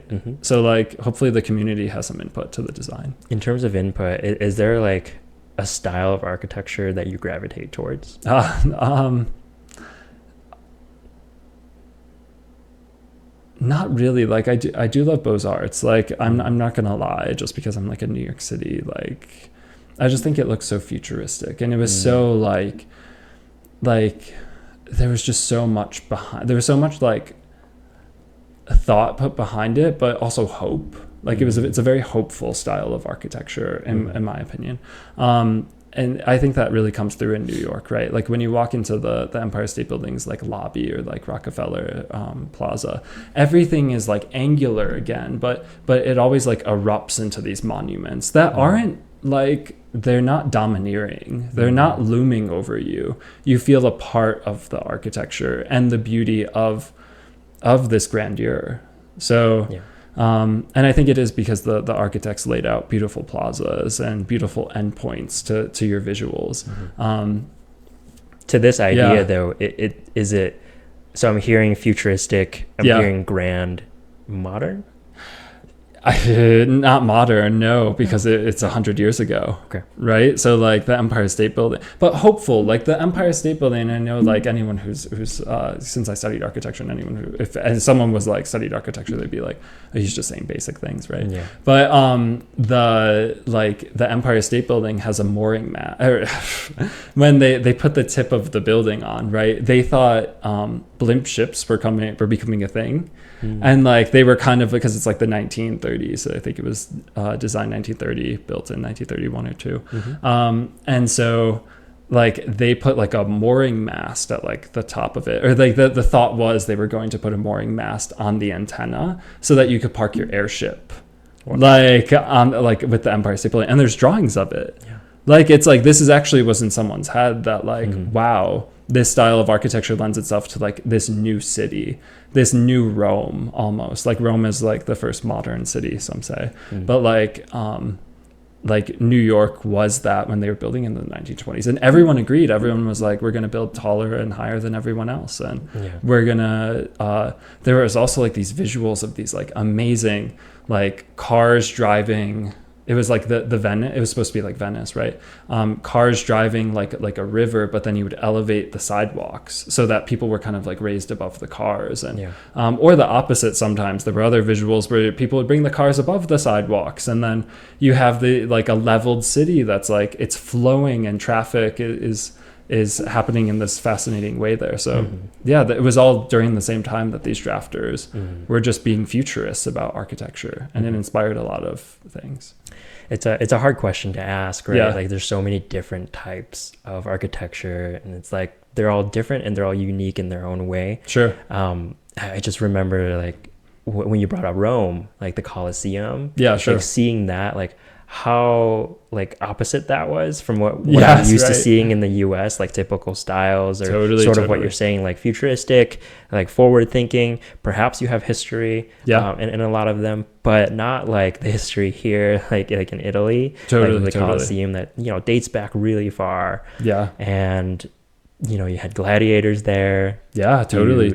You have a lot of these beautiful obelisks and like the Pantheon, where it's just like this type of architecture is like really, really old, and the history built into it is like very intense and very high magnitude of that. Yeah, definitely. Or like the steps, like the stairway systems within the city, like the Spanish steps, I think they called it. Oh, sure. Yeah, totally. So like the combination of all these things like together really, it sort of goes beyond architecture, which is like you get this, like this is Rome, or like this is X city, right? This is the vibe, this is the environment, this is the surrounding, like this is what our people have built essentially. Yeah, totally. And I think it's also a sign of like how technologically advanced like societies were at the time. Like people aren't really building in Rome anymore, right? Because it's kind of built. That's kind of the sad part about a city, is after it's built, it's built. And how do you give it life after its life? And that's what they're trying to contend with in New York. But when you're in Rome and you think I'm in Rome because you are in Rome, I had that exact experience when I saw like a public fountain. And I went to go like fill up. I was like thirsty, and I was like, people are drinking from this fountain. Like, can I drink from this fountain? I was like, maybe. And then I like looked it up on Google like real quick, and I was like, can you drink this? And it's like, and the answer that Google like brought to the top was like, the Romans have had clean water for thousands of years. That water is fine to drink. And I was like, whoa, they've been bringing clean water for a long time, and there's probably been issues and whatnot, but it's like, wow, that's advanced. 2,000 years ago, bringing like water to your city. Wow. And so, sure, Rome was the most advanced at one point. New York probably was the most advanced at one point. What's the city that's being built now? And I think that's why Dubai is trying to be like, we're the most advanced. So yeah, it's all linear, right? Or it's on this timeline of humanity. So I love cities because they're kind of like chapters in human time and human history. That's a good way to look at it. I think obviously now we're pushing towards really futuristic looking ones and like tech, you know, it's like how much tech can we put into anything? How much tech can we put into a car, into a building, into a boat, whatever, right? But like just there's something simple about like Venice or like or like Rome, like the canalways that go through, and it's just like somebody is manually moving you through this like passage. And you get to have a conversation with them as you're traveling by boat. Yeah, really cool. Totally. And like, do we lose that human connection in the world that we're building right now? Yeah, it's a big question, right? Like human connectivity, like that is becoming more and more of a rare commodity. Sure. As we move on. And so one thing that I wonder is like, how is the virtual landscape going to affect the city of tomorrow? Right? Like that, I mean, to be honest, like that would be something fascinating to start thinking about, is like people who live in the metaverse or people who are in this metaverse, like what will the cities look like there? How will people interact in them? Like, it's kind of hard to define because humanity just kind of progresses, and maybe we'll look at the vision and maybe part of it will be realized, but like we don't really know until we get there. So I'm kind of excited to see like what that actually will exist in, what that will look like. Because it's a real thing. Like, I mean, we have digital twins of buildings, and you can put on VR goggles now, and Apple just came out with $3,500 VR goggles, and like you use your eyes to control it. It's like, wow, that's amazing, right? And what a technological leap within this like computer or TV screen computer world that we were chatting about earlier, where you can actually now enter it. And I mean, I work in the smart building space, so like, yeah, there's a lot of stuff. Talk about doing facility maintenance, but all virtually. You know, you log in and you connect your headset on, and you can go inside of the building, and if there's sensors on the equipment, you can check the equipment real quick, and you don't even need to drive to the site, and you can do multiple sites at once, and you can do like, the use cases are kind of fantastic for VR. But then what does that look like on a city level, where like you could enter into the city and go in, and what does the architecture of the virtual city look like? There's probably like thoughts out there, and there's probably like sci-fi books written about it, but I'm excited to see where it goes. Yeah. We've definitely accelerated a lot in the past couple of years. Yeah, totally. And so with this like VR or augmented reality type situation here, this ties back to architecture conversation here, is like, what is the need? Like what, like in terms of future of work, like what is the need for a corporate office building like in the past that we have so accustomed to? Right. The need is just, well, I can answer what the need is. It's at least from like, and I don't agree with it, but the corporations needing to maintain this balanced structure that we always had beforehand. Pre and post COVID, like lots of things were changed, and lots of scales like were bent one way or teetered towards the other, and like commercial office building space dropped, and like residential working from home like raised like this, and like that threw off tons of things. Like it threw off, and the largest is like usually like a typical company's largest expense is how much it pays in rent. Right.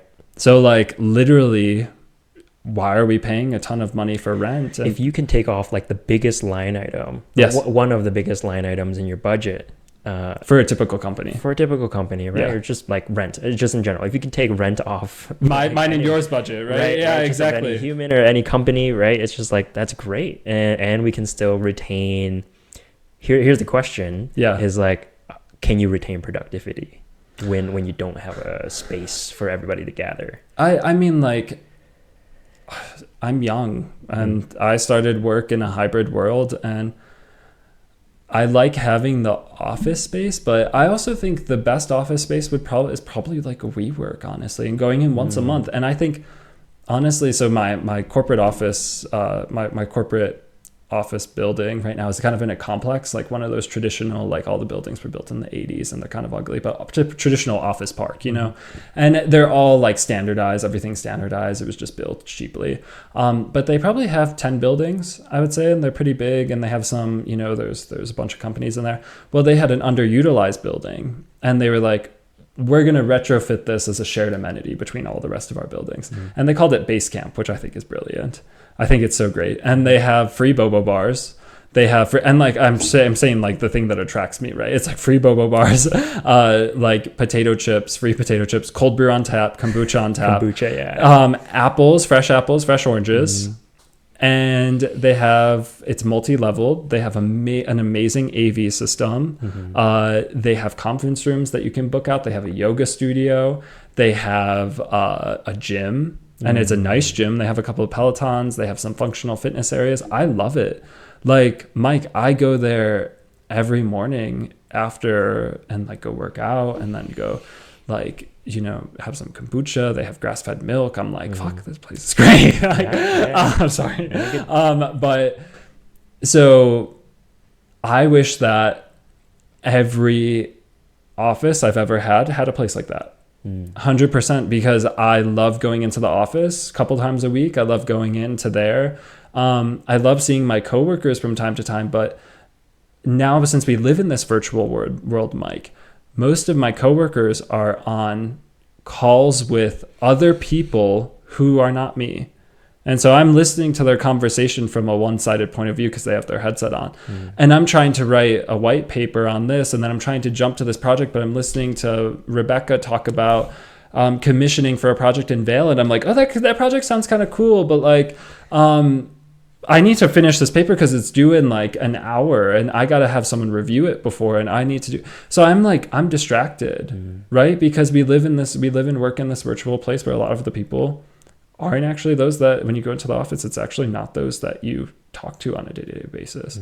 But we do talk to each other, like when we're walking in, when we're walking out, when we're in base camp and we're working out together, when we're doing like, when we go to base camp and have a tea together, right? And we walk over there and we have a coffee. That's the future of work. That is, I have my separate space in base camp, and I can work here and I can go here, and there's a monitor over here, and I can book out the conference room if I'm having a conference. But the shared amenity is the communal space. It's the sharing of ideas, and I meet people from other companies. And so I don't like going into my office anymore. My actual office, I like going into base camp. And I think most people kind of feel the same way who are my age and used to hybrid work.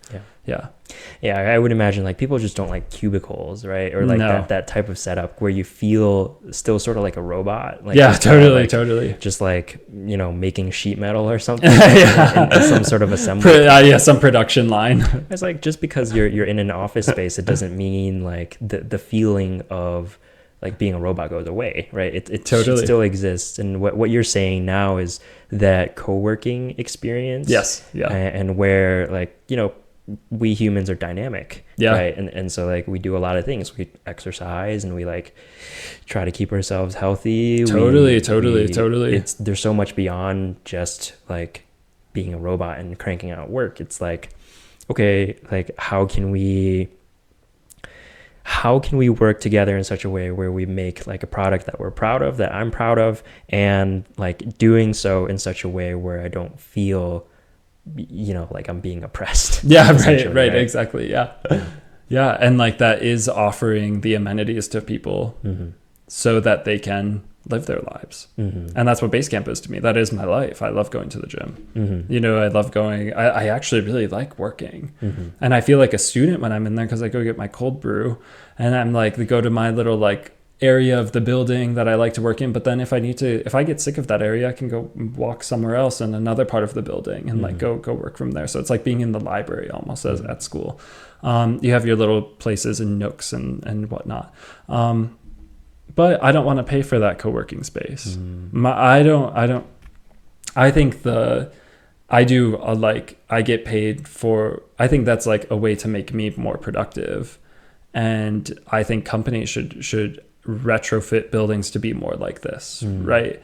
And I don't want to like have to go seek that out. I actually want my company that I'm supporting, they should support me just as much to be my best and live my best life. Yeah. So that is providing that amenity. Yeah. And so I hope that's kind of the trend nowadays, because I'm a young worker. I started after the pandemic, and that's how I know to work. And that's how the next generation of workers is going to know how to work. So upper management sort of has to get on board with that. Yeah. This style of work though is very like spearhead, like very progressive, very like new, and trying to get the rest of America to like catch up to that, and like creating enough jobs online or virtually. Like how long do you anticipate that'll like take? It depends on the industry, right? Because some tech industries have like jumped on it years ago. You know, so I work for the A&E, architectural and engineering industry, but I work for a traditional like engineering firm that's large. So we're innovative in our ideas and whatnot, but in terms of our structure, we're kind of dated. And it's because it's a company of 50,000 plus people. It's multinational. So like, how do you like try to apply like a base standard across like 50,000 people? That's difficult. That's hard. It's like you have to have kind of rigid rules, and you have to kind of like keep a traditional mindset so that you can appease people. But then you have people like me who are kind of, I wouldn't label myself as revolutionary, but I'm young. I'm optimistic. Right. And like, I definitely don't think the same way as the 60-year-old who's also in the same meeting as I am. Can we collaborate and work together? Yes. But like, I think I need to be given as much voice as that person, because we're part of the same company. It's strange, isn't it? Like working with your parents. Yeah, literally. Right. Yeah. Like some of the people are older, and you're expected that, or at least they expect that your mindset is close enough to theirs. Totally. Right? Sometimes where it's like, you're not super like forward thinking as they think the tech is moving. Like how the way that they think that the tech is moving is not as fast in their head as it actually is. Yeah, right. And so you're like working with like these different ideas, these competing ideas, essentially. It's like, well, like this is how we were used to it. And like now you want all these new amenities, you want to like, you know, nap in the middle of the day, or you want to like go gym, you know, like honestly, yeah. But it's fair. It's a fair argument, right? Because we're arguing for things that make us more human, right? Yes. That make us more like, every day is not just like a grind, like you're grinding your head and you're hoping to produce the most amount of money for your company, but essentially like you're trying to produce quality, right? And how do you create that quality? Is that by infusing quality into yourself? Totally. Mike, you said it so right just there. And how do you create ownership over one's materials? And like when I produce something, I do own it. Like when I label something as Joseph Collins, like I want it to be decent. Like when I was a kid, I would like sign every paper that was given to me at the top, because I thought like, this is my signature, this is my work. And so I've always had that. But when you start making it about like me being utilized more, like what's Joe's utilization? Is it at 90? Is it at 95? Did he drop down to 80 this week? His target's this. It's like, whoa, like I'm not a robot. And if you tell me to like do something in a certain amount of time and give me a deadline, and I'm gonna dedicate time to it, and I'm gonna put through my best effort, but you have to meet me halfway. You have to give me sort of leniencies around like living my best life, and that's trust, because you can't do that with everyone 100%. So you have to build that, and I think it's something you have to earn and respect. But I think right now lots of people think like, oh, you're like, the new generation's lazy, the new generation is this, and it's like, who's the new generation? Like, I mean, we're just on this timeline of humanity, like in terms of built structures, like we're talking about like cities as chapters. It's like you and I are in the same chapter right now. You might be 60, I might be 24, but we're in the same chapter. So like, let's work together and do this, but I'm going to respect you just as much as you give to me. So if you already put me at a lower level, like you're going to kind of lose me. And perhaps it's, some people might think I'm kind of standoffish, or I don't really know what it is, but so yeah, I think aligning with people and gaining that trust is what everyone needs to approach work with. Yeah. Alignment is hard because like you have all these different dynamics, like people dynamics, right? Like somebody can have a family. Right? Yeah, I know, right? Exactly. With like 5 kids or something. Yeah. And that's completely different than the student just getting out of college and working their first job or second job or just early into their career, where they have ultimate flexibility. Essentially, there's just like some bachelor or yeah, right, exactly. And that's what probably people see me as sometimes. Yeah. And so like you look at yourself, you're like, if this doesn't fit with me, or like if I feel like I'm working way too hard and I'm not getting enough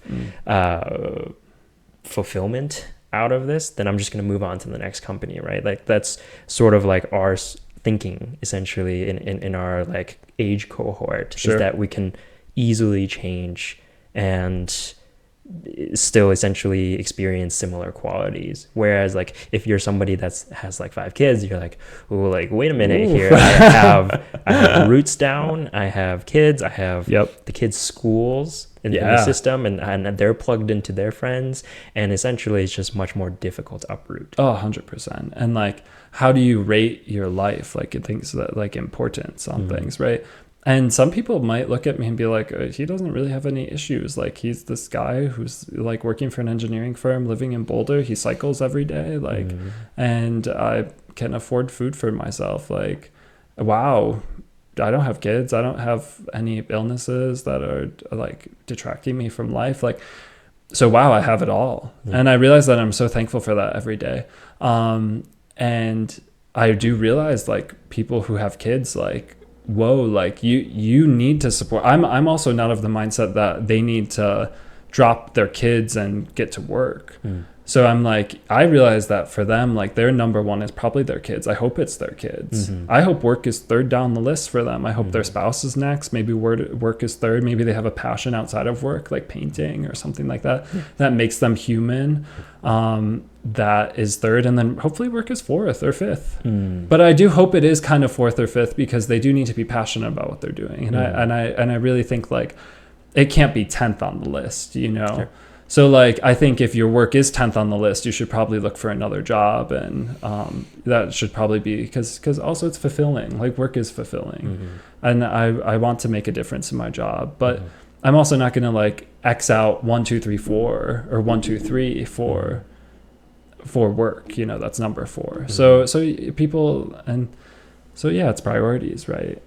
The co-working space, work from home, is a very interesting phenomenon. Yeah, it's because like it's a great idea, and how you still get to collaborate and you don't lose out on that people time. Essentially. But if you were fully like work from home, like I would imagine like a couple of years back, when we were in the height, of it, like what do you think like isolation?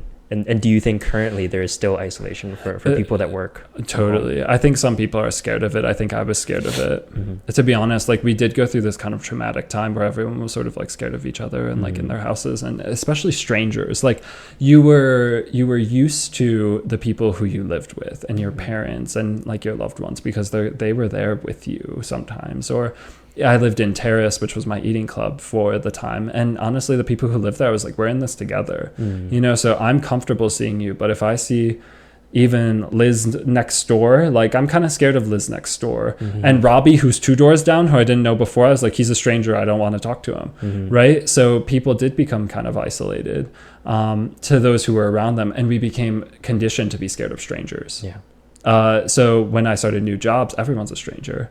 So I was like, oh, like how do I approach new people? What are they okay with? What am I okay with? And I think that's kind of been brought down now to a level that's kind of relatively the same as it was before. I think we're kind of like back there. So I'm thankful for that. But I had to that took me a long time. Yeah. Like strangers, like for like families, like maybe they had at least one another, right? When they're at home, you know, like maybe you set aside like a room for yourself to be like, okay, like when I'm working, like, there's going to be a sign up, like, please don't come in, right? And you're just telling that to like the rest of the kids or your spouse or whoever's with you, right? Definitely. But like for those, you know, younger generations, like within our age cohort, it's like, oh, maybe we actually don't have any family. And so it's just like, it doesn't matter. And so you're just kind of like sitting in a cube in the middle of space for like, you know, indefinitely, essentially. And like, did you ever feel that? Yeah, and I think I saw it in other people more too. I was thankful that I was living in terrace with 10 other people. Okay. So like I had a big group, and we were so fortunate. We had our eating club, which was 14,000 square feet, and it wasn't that nice of a place. Like it didn't have AC, it didn't have like, so it's kind of this like old rinky like house that kind of is like falling down the hill. But we had food, we had an industrial kitchen that we could use, and it was honestly kind of bliss. Like we had multiple TV rooms, spaces we had a beautiful yard. We built like bamboo forts, so we got really close. But I think then I saw it in, I think my sister a little bit, because her roommate left and she was living in Boston and the city's really shut down. So I was living in Princeton, New Jersey. I'm like, you know, running around. I'm living life to my best. And she's in Boston where like they shut it down. And then she would be like, one time I was writing my thesis towards the end, and I was like, I'm just gonna go live with her for a couple of weeks. And I was like, I haven't lived with Christina ever, and like, when else am I gonna get a chance to just go live in Boston? I was there for like a month, just like, you know, living with my sister and being like, you know, making breakfast, and she was working from home and I was writing my thesis, and so we had this beautiful schedule, you know. And but I saw it in her that she was starting to get like, I think she needed someone to be around her because her roommate was gone. And so that's when I was like, I'll be that person. Okay. And I want to be that person. And then I think that was great for her. It was great for me. But I think some people, if they'd never had that person bring them back, and I'm not saying this would have happened to my sister, but I think for some people, they got really lonely and they're still scared. Yeah. That's interesting that you're like able to recognize that and you can just like, you know, uproot because you are so flexible and mobile and you know, your sister being sort of in the same situation and that you can just kind of like be together essentially within the pandemic, right? Right. And it's so special that you can, because I didn't have the relationship with her. So I don't know if that happened to you, like, you know, getting locked down with people who like you didn't think that was going to happen with. Yeah, I was with my roommate and just like moving here, like I was still exploring like the newness and like the novelty of Boulder. So I didn't recognize it as much. But, you know, obviously everywhere you go, you can't avoid it either. And everybody is like, oh, you gotta wear your mask, you gotta, you know, take your shots, and you gotta like stay a certain distance away from me. Totally. And like, so obviously you can't avoid it. But like, I think for me specifically, I wasn't like, you know, so ingrained in the city for a long time. Like I was still practically new within Boulder. So I was like, oh, this is like not as bad as everything. It's actually like, other than like people hitting the trails and like everybody's in the trails and everybody's buying a new bike and everybody's going camping, exactly. It wasn't too terrible. Fair enough. And so you never felt like you got lonely then? No, not too much. Just because I had a roommate, so it was sort of like a built-in like friendship system there. A buffer, right? Exactly. And it's a buffer towards other people. The interesting part about like cities versus non-cities in this is just like people who are in the cities, actually, if they didn't have a roommate, they became way more locked down because the cities were just like, no one was out on the streets, no one was out at bars, and that's so typical of the experience there. Whereas here it's like everyone just started going outside. They were working from home and they were like, oh, I can go like sit in my yard for 2 hours during the day. And it's beautiful. Like I remember living on Princeton's campus, and people were taking the town sort of took over the campus because the campus sent all the students away. And so they were like, get out. You have 2 days to get out. They all got out. And then the town was like, but I still live here. And they were like, let's go walk. Everyone was walking their dogs. And it's funny because there's eagles right at the Lake Carnegie, and the eagles would go fly onto campus. So I would sit on the roof of my eating club and like look over the campus, and I would just see eagles everywhere. And I was like, wow, even the nature is taking over this place again. So nature became this like this huge, like, I think everyone just started realizing, like, we need nature in our day-to-day lives, and we're not getting that. And like, wow, this is awesome. So in a place like Boulder, you get that, but in a city, it's difficult, aside from like Central Park in New York or the Commons in Boston. But if that's a mile away, that's a mile away through the city. I wanted to ask you for this like terrace and eating club. Oh, sure. Like, what exactly is that? Yeah, totally. So Terrace is one of the 11 eating clubs at Princeton. And so Princeton, when it was when it was founded, it was kind of like all like wealthy like dudes who were like, I mean, like, that's literally who it was. Sure. And so they had a lot of money and resources, and like in the late 1800s, I think the first one was like 1890s or something like that. There used to be this place called the Incubator, where some of the clubs started up. So essentially, like, there was a dining hall. The rich dudes who were used to chefs didn't like the food that was being served at the dining hall on campus, so they created their own clubs with, like, 10 of them, and they would all pay for a private chef. They would pay for chefs of their own choosing to make them food, and they would sit down and talk, and I think it was more about this though, right? Sitting down and talking every night with like the same group of people while enjoying food, and just like having like that relaxing time in the day. But slowly they amounted some wealth because they had more members, and then they were able to buy homes. And these homes, and then the eating clubs just kind of like trickled on from there, right? So you would gain members, you would gain enough people who were interested, and then you would go buy a house together. And then that was the new eating club, and it was a nonprofit, so then you would pass that on to everyone after, because the lifespan of someone in the club was 2 years. So then the next year you would get new members, and those members would continue it. So there's 11 of them. They're now in all these mansions along Prospect Avenue, and then Terrace is on Washington Avenue. It's the only one off of the street. And so, yeah. And where exactly is this? Princeton University. So Princeton, New Jersey. And yeah, the eating clubs have been all throughout the town, because they were in various buildings, like, because it was kind of impromptu how they were set up. So the system just kind of grew from like this grassroots into like kind of something that was more established. And so later on, once they amassed enough wealth, they would just buy properties, and they would hire an architect to come in and design the club of their dreams. So all of the clubs now are in their final homes. And there used to be about 20 eating clubs, or I think it was about 16. Now there's 11, because 5 of the clubs ran out of members and money, and so the university bought them up. It's very interesting. Like, I imagine, it's a social gathering at the core of it, right? A social gathering of people. Maybe they're wealthy, maybe they're not. To kind of like equate it to what I'm seeing around here, at least campus, or like at least a lot of campuses around the US, is like maybe like a fraternity, or like a Greek life or sorority, or like finals clubs, like similar to that. Something similar, I think like the core of them is like around eating though, and socialization. So it's not as much about, I mean, it is about affiliation at the end of the day too, right? You choose your club because of your like personality, because of who you're friends with. But the main part about them, I think, is just sitting down, having food with some folks. And are these eating clubs, are they like unique in their personalities, or like do you choose based on your own personality? Yeah, totally. So each one sort of has like it's what it's known for. Like Cloister is like where the row team is right now.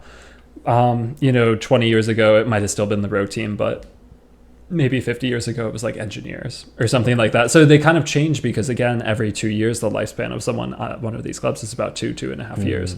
So institutional memory is kind of low, right? Every 2 years it's totally new people, so you kind of are just told like the folklores of like the club of the past, but you continue on the tradition, but it changes and weaves in and out. But yeah, they do have personalities, 100%. So you're saying crew at the moment is Cloister. Yeah, totally. Because I was reading into like canon, and I would imagine like crew to be in canon. Canon's like football right now. Football, because the canon is interesting because it went bankrupt. So it used to be so it went bankrupt, and then a couple of the clubs came together, and they essentially like, you know, it was the football team that came together and like approached and I think this is the story, but they approached the board of Canon and were like, can we restart the club, essentially? And it was the football team that really like they controlled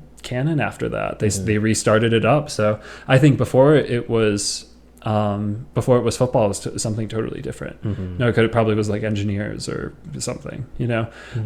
So yeah, you kind of do align, like a football player, 95% of them probably go to Canon. Fair enough. Yeah. For you personally, like which club most resonated with you? Yeah, totally. So Terrace is like known as like the counterculture, like alternative eating club. Again, it's the only one that's off the street. So the street is Prospect Avenue. Okay. And that's where the other 11 eating clubs are. And then Terrace is on Washington Avenue at 62 Washington Avenue and, or Washington Road, sorry. And I just went there because I was like, this is the late night crew, but they have live music. Yeah. And it's my vibe. Gotcha. My vibe is not like wealthy Southern or wealthy international or like, and that was like some of the other clubs, you know, I wasn't, and I had just always hung out at Terrace. I think that was the thing that I felt comfortable in the club. I could actually eat there every day. Like I didn't want to eat at Canon every day because I what would I do there? I'd show up and I would probably be fine. I would chat with people. I would probably like make some friends, but like no, Terrace was like where I wanted to eat. So that community was more like not what the rest of the clubs essentially personified. They were more like unique in themselves. Yeah, totally. From Princeton in general.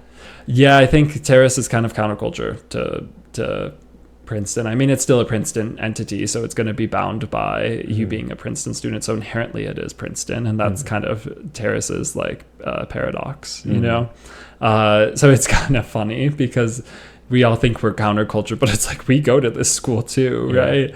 Like we think in similar ways to a lot of these other people. But because you're so aligned with your eating club, you have to kind of be like, you kind of latch on to that identity a little bit. Sure. Yeah. And in Terrace itself, like the vibe there is again countercultural and alternative, but in a way where it's like I don't know, for lack of a better word, maybe like hippie. Yeah, kind of, I guess. You know, I think that's a segment of it. I would also say it's kind of hippie, kind of like theater-esque. Then it's like, you know, architecture and urban planning kind of had its place there. Lots of engineers, lots of math people, honestly. So it's kind of like a blend of everyone's studies. The thing that then it had parties, it had people who didn't drink, it had people who like were from all over the world, lots of like Europeans, lots of like so yeah, the thing that I think aligned everyone was just the fact that it was open. You didn't have to go through a process to interview for it. It was like you just walk into Terrace and you're like, hey, come in. It kind of reminds me of Portland too, because we had the same slogan where it was like, you know, keep this place weird. Yeah. You know, so Terrace was like kind of a little weird, and there was like maybe a little bit of nudity sometimes, and like lots of like, but like everyone, it was like all elective nudity. It wasn't like there was no hazing, absolutely no hazing. There was like, it was just like it was just like a place where people could like be themselves and like unapologetically themselves. Yeah. That's what I was sort of imagining. I've come up with a better word now. It's more like artistic. Yes, totally, right? totally. But now that you've mentioned that like STEM people and engineering are in there as well. Yeah. Like I'm imagining more of a holistic club now. Totally. Like just like more inclusive and just like embracing you for you. Yeah. Right. Yeah, totally. And like, isn't that what you want when you go to a place that is so different from what you were raised with? And there's so many different types of people. What intrigued me about Princeton was just how everyone was so different from me. And no one else grew up in upstate New York except for like one other person who went to the school. So like, or maybe there were two others. So yeah, everyone was just themselves, and I wanted that authenticity. Sure. And with a university like Princeton, like you can't get past it, right? It's an Ivy, and like with association to that, like, do you think there was a lot of pressure? Yeah, totally. Like tons of pressure. I think it's because we all place pressure on each other a little bit, because we all were like the best at something beforehand. I mean, it was an amazing place because like, whoa, I was like valedictorian of my high school. And I mean, this is like the telltale, like you ask any Princeton student, they all say the same thing, but it's like, I was the valedictorian of or I was the best at this thing, or I did this and I started this nonprofit. And then they get there and they're like, whoa, everyone else did that. And you're just like, okay, like I'm just like back to a baseline. How do person. I stand out? Yeah, right. Yeah. And sometimes, I mean, how do I stand out? I'm like this guy from upstate New York, and I'm like, it's funny because when I first went to that is kind of unique. So the best way to like be unique in a place is just be yourself at a place like that. But I didn't realize that. I thought I was this boring suburban like guy from Syracuse, New York, which is the most boring place on earth. And I was like, these people are so cool, so unique. They study cool things. They went to these high schools. And then I was like, I just went to Cicero North Syracuse High School, right? Like, who am I? It's an interesting concept. Like, the only way to be unique or stand out or whatever the term is just to be you, because like no one can be you. Right. And like, yeah, you can associate with different clubs or like different activities, but beyond that, for like the rest of the day, you're you. Yeah. And so hopefully it's interesting.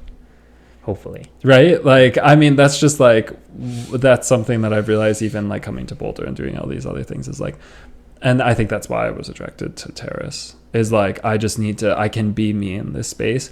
And actually people don't really care that I am, that they don't see me as an affiliation. They're not just like, Joe is this upstate New York, he came from, because they actually don't know my backstory, but you can make assumptions about someone. Right. They're like, oh, you probably like grew up in a suburb or a more rural area versus like someone from New York. And if they grew up in Manhattan, they might have been wealthy. If they grew up in Queens, they might have been a child of an immigrant, so all of a sudden, like, it's just the people weren't assigning those. And oftentimes I didn't find myself having a conversation of where I was from, like in Terrace. It was kind of just, we had conversations about other things like passions.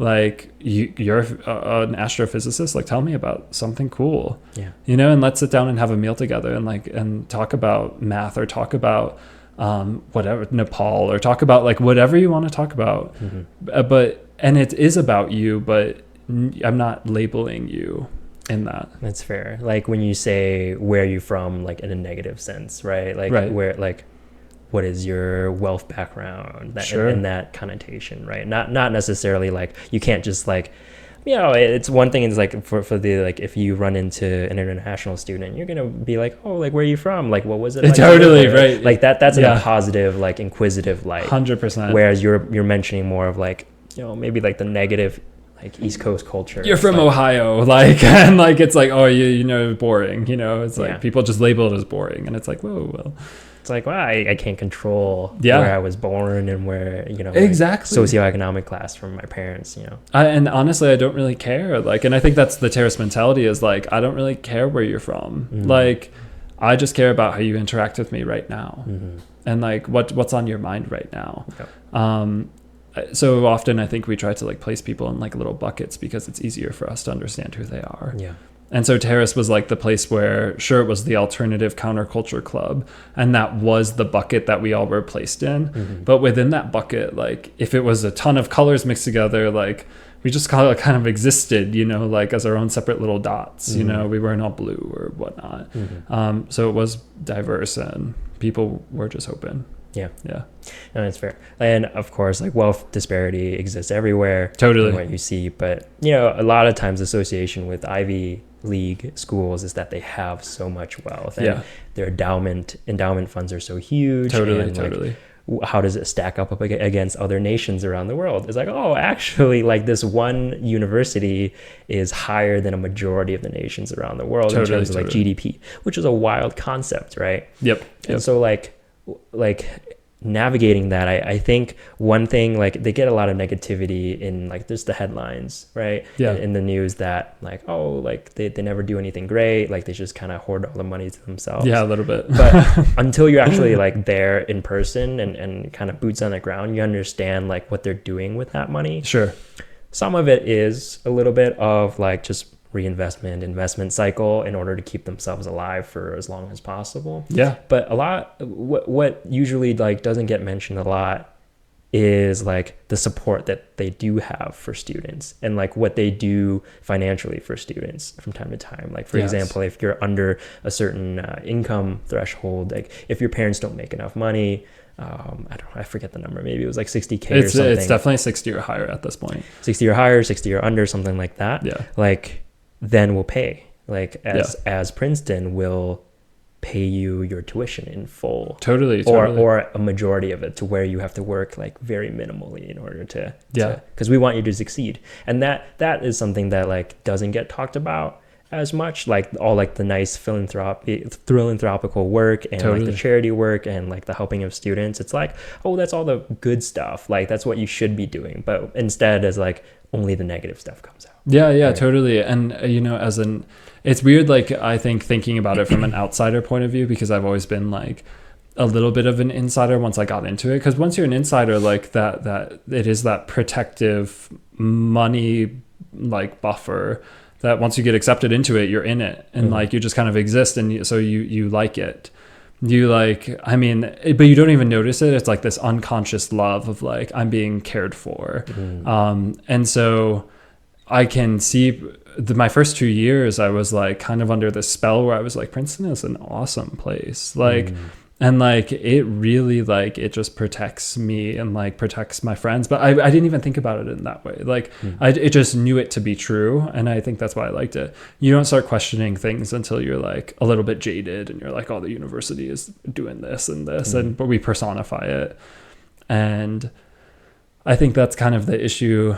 A little bit just trying to think about it as an outsider is like, I can't detach myself from the cushion that it once gave me. Yeah. Like I'll never hate my parents because they raised me, you know, so I'll never hate Princeton because it protected me for some time. Yeah. With like the immense amount of like resources that it provides you, you know, well, financially and like friends and groups and activities and perhaps travel even too, like, with all these things here, would you say that like that how they perceive their students, like when they give you so much opportunity, like how do you view that when you come into like the more real world? Like is it a jarring transition to be like, okay, once there was this huge athletic facility and like once there was this huge cafeteria and dining hall, once there was this like world-class education to it like institution here, and now I come out here and it's just not the same, right? Because like a normal company, a normal city doesn't have an endowment fund. Like totally not. Totally. So like, do you think going through that system like impacted you in any way? Yeah, I mean, to give perspective, perhaps to an earlier conversation, it's like I want my company to pay for my co-working space with my kombucha and my stuff like that. It's like, whoa, like is that somehow tied to the fact that this place was protecting me? But honestly, the reason why I say it too is I think we're going into this realm of work where companies are starting to think that they don't need to support their employees as much as universities supported their students, right? Sure, and it is a money thing, right? But hear me out on this one. So like before when you entered a company, even as like a traditional worker, an assemblyman or whatever, like you had a great life afforded to you because that company protected you. It's almost like the government outsourcing like like someone giving livelihood, right? Like private companies gave livelihood, they gave pensions, they gave time off, they gave security, but a pension was security. Nowadays, like companies like don't even give me coffee like at work, you know, and they do, you know, like mine does, which is great, and I have the shared amenity space now that I love. But like I think that every large institution needs to think of themselves in Princeton's way. It's like your first expense should be your workers, you know, and like it can't be profits, you know, and that's easy to say, right? But like we're getting in a world where a ton of young people are getting jaded because they they don't have pensions, they don't have security. So they're like, why am I going to dedicate my life to this company if the company is not dedicating itself to my livelihood? You know, so what is the point? I'm going to go live in a van for 6 years and figure it out. Yeah. That's fair. Like I think the word that comes to mind is like entitlement. Right? Totally. And it's like, no. Like, you know, maybe you can't just label everybody having like the new generation is all entitled. Maybe you can't make a grand sweeping statement like that. Right. But it's just like, you know, when you walk around campus, like everybody has a MacBook or like Patagonia, for example, right? Totally. And you mix those things together. When you leave school, you have an expectation now, like my life for 4 or however many years was like this, and it was this like glass tower. Totally. And now I'm out in the real world and I need it to be like that. Right. Is it a negative thought? I mean, like, is it realistic? Probably not. No, absolutely not. But we shouldn't stray away from that thought. As like a human culture, we should always be looking for the most of our highest institutions that look down on that control a subset of, or not control, but really house a subset of people. And like governments are that. That's why I'm blessed to live in America. Like, I'm not gonna lie, like, so entitlement, et cetera, it's like, sure, yeah, but I'm like an American boy who went to Princeton, like, and I hope that everyone can like someday experience that level of security. Like, wow, I've been enabled to go move to, sometimes I feel bad living in Boulder. I'm not gonna lie. Like, I come here and I'm like, this is one of the nicest places probably on earth. Like, I'm like, wow, I somehow made it. Like, I think this is like, honestly, it's one of the pinnacles of places that one can like go and like really like experience like outdoors and like go experience community. Like, I love going to the churches here because there's so many, just you meet the most amazing people and they all have like the most amazing lives, and somehow they all like love Boulder and they love like even the bubble that this place provides them. Like, we have bike paths, we have amazing infrastructure. So like, Boulder is kind of Princeton. America is kind of Princeton for me. Like, it offers security.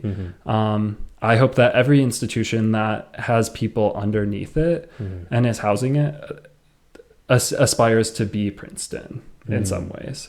Yeah, that's fair. And like the amount of like actual tangible like goods that an institution like that can provide you is very immense, right? Totally. And like, you don't think about that. Like, maybe you have more of an appreciation for that if you didn't grow up in a wealthy background. Totally. And you're like, yeah, like I could have totally went anywhere, right? And it didn't have to be in an Ivy League school. Yeah, definitely. And like, I could have been somewhere that didn't have any opportunity at all in any part of the world, any given part of the world, just depending on where I grew up or like where my parents were at the time. Like, I could have grew up in, you know, the Middle East or something, or a troubled area within the world. But instead, I'm here. I'm in the US. I got an opportunity and I worked for it to go to a nice college. Maybe it was a reach school, even like something that like you got yourself and you earn yourself. And it's like, to make judgments on that is difficult from like people on the outside. Just be like, oh, they never do anything helpful for anybody. They just like keep all the money to themselves. Like, I don't know if that's a fair statement, right? Yeah. And I just hope that everyone who is like, who has that privilege, right, like recognizes it and tries to apply it like later on in their careers. Because that's the only way that society is going to advance, is if like if that thought process is held. But I mean, to be honest, like, that's why I like living in Boulder, because I get daily alerts on things that are happening in the community and whatnot. So even just informing your community and being transparent around the things that are happening in our area, like, connects people. It tells you what's going on. And that needs to happen kind of like at all levels, like, because that is a sense of protection. So every like government, local government, I think, should be applying that ideation to their citizens, because don't let people fall behind. So yeah, I don't know. It's all about just like base human nature, right? Like, even this building, like we were talking about security earlier, right? Like, who owns the building, like, you know, who needs to put it, who needs to invest in the security measures, like who's going to pay for those, sure, all these things. But like if there's an agreement that security needs to be a top priority for building reinvestments or whatnot, then the person who owns that should be remediating and protecting the people who live underneath it. Yeah, so I see it like that. Yeah, money is a complex topic, totally, obviously, and like if you're making money as a barrier to entry for a lot of people, like just beyond merit sometimes for students, like okay, you have merit, but then do you have money to like pay for all 4 years and every single semester? Right. You know, that can become a very hard topic for people. It's like, I actually made it academically.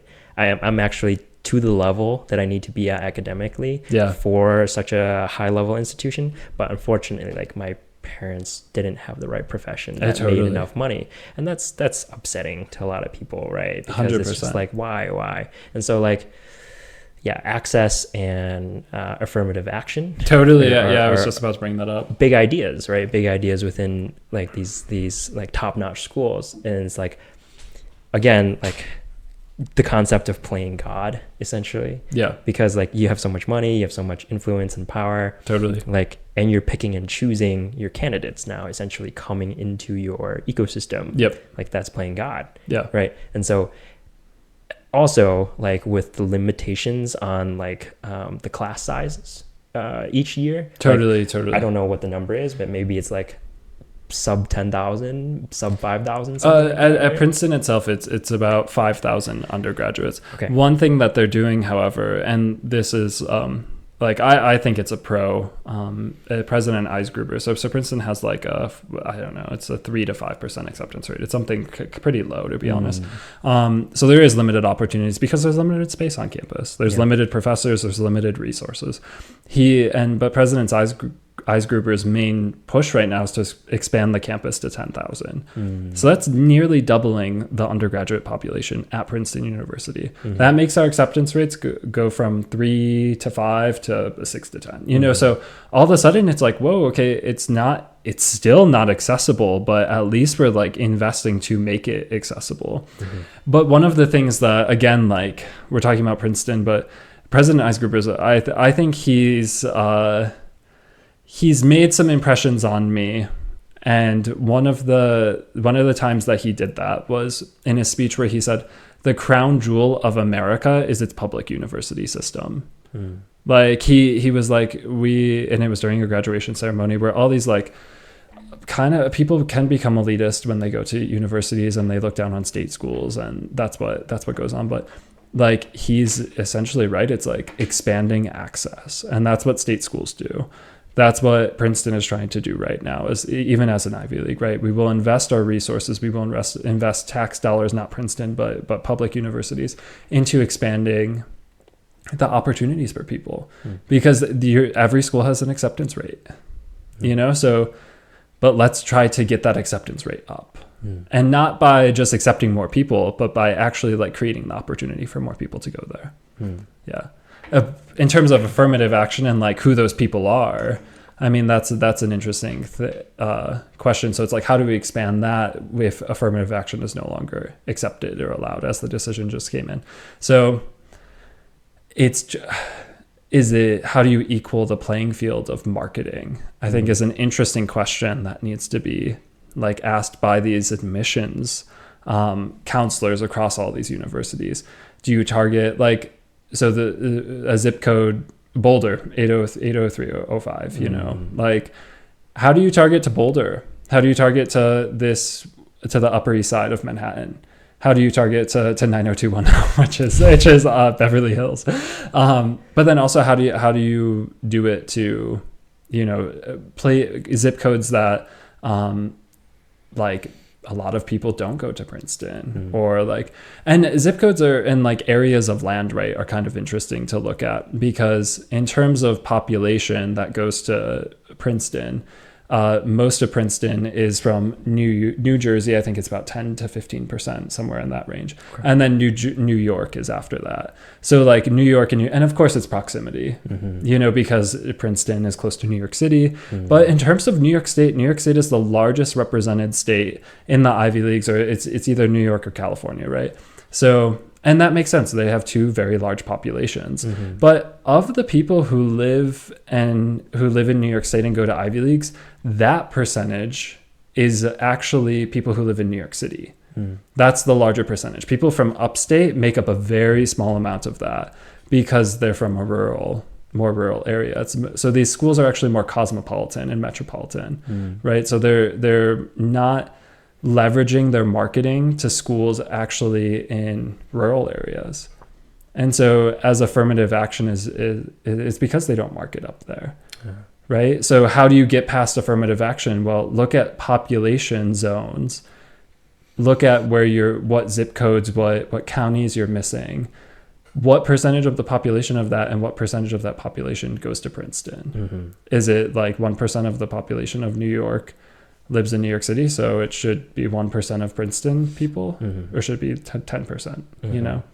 There's a misbalance. Sure. Yeah. Sure. That's it. That's very interesting. Like geographically, how does it play out? Yeah. Right. Like if you're in Ithaca, New York or something, right? Totally. It's like maybe the base foundation of that school, that Ivy League Cornell there, is based on Ithaca, New York. Like, totally. Right? Just like the people that are surrounding that. That's what makes the university run, right, for the long term. And then beyond that, then you can start reaching into like farther parts of the world, farther parts of the US, wherever, right, to kind of garner that diversity that a lot of universities now want.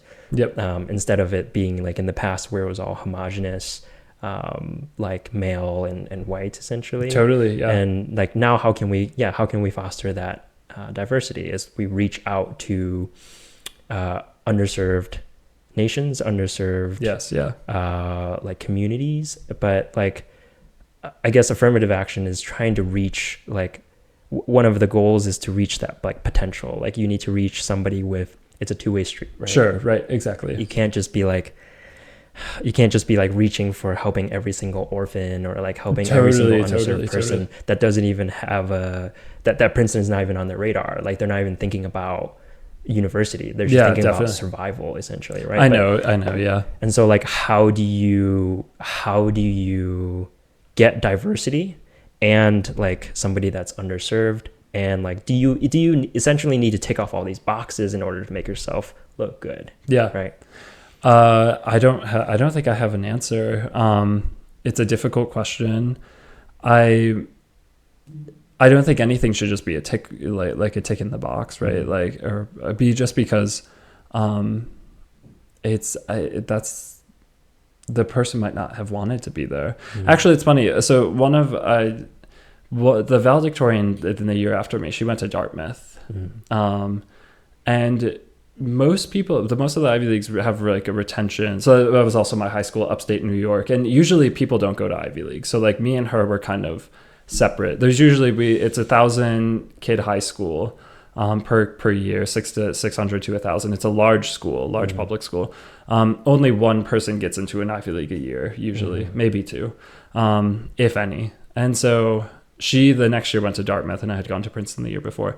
Both of us had really hard times like getting there. Like, yeah, totally. And like I can't speak to her experience, but I'll speak to mine. And I got to Princeton and I got C's on most of my midterms, and I had never gotten a C before. I was used to getting 100 on everything. And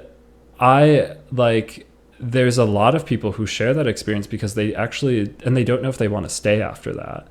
They're like, I'm not actually sure if I fit in here, because like life is about fitting in and survival. And it's like, I actually don't know if I'm going to survive here. So like, you're right that it has to be, I had to like lean into this and kind of accept it as like, I need to just study more. I need to do things more. But that was that's hard to do. And that's hard to do. Like if you don't have the willpower to be like, to reach back and grab the hand. So, but I think a lot of people do reach out and they just get passed by. So you still have to market the school that claims to be in the nation's service. That's its informal motto. It's like Princeton in the nation's service, and in the service of all nations. It's like, so that's an interesting motto, because you're claiming that you're not just New Jersey, you're not just Princeton University, you're in the nation's service. So what does it mean to be a national university instead of a state university? What does it mean to be a national university instead of a local community college, right? And I think that's the scale that they need to think at. And that is the scale that they need to think at. But then it's interesting also that they say in the service of all nations, because then like, are you a world university? Like, how are you defining yourself? How are you defining like the population of your school? And what are your goals for that? I don't think outlining goals in that regard for admissions is a negative thing. Like, where do I want to be as a university? And so I think that's just what admissions is going to have to do from now. Like, if affirmative action isn't a thing, then outline a plan for what you actually want your university to be, and see what feasible actions there can be to get there. Yeah. I'm just like, I'm picturing like you're a big fish in a small pond. Yeah. In one time, at one time. And now you're a small fish in a huge pond. Totally. Right. At that scale. Yeah. Right. And like for people that had access to that sort of like preschool training, like that preparatory totally they might fare better in terms of like their test taking or their like grades results. But if you've reached somebody in a third world country, like some country in Africa, and you've got an outstanding student there that provided wind and water for their village, right? And they're very innovative, but they just never had the resources. Totally. They had nothing, actually. They ever come from scratch, and it was amazing that they were able to put together like a water system for their village, to give clean water for the rest of, for their elders, for their family, for their friends.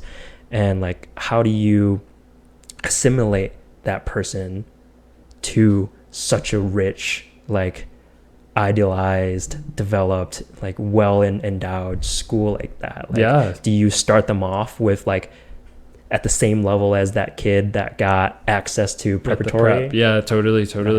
Yeah, and like, I think that, so I was somewhere right in between of like those two scenarios. It's like, I'm from rural upstate New York. I went to a big high school, but I had like some AP classes, right? So like, I wasn't prepared for the Ivy League, but like, I had schooling and I was from America. So yeah, like I didn't have to assimilate like to the extent of other people but I also had to assimilate more than others. Sure. So the truth is that Princeton has programs to like help people who are like that.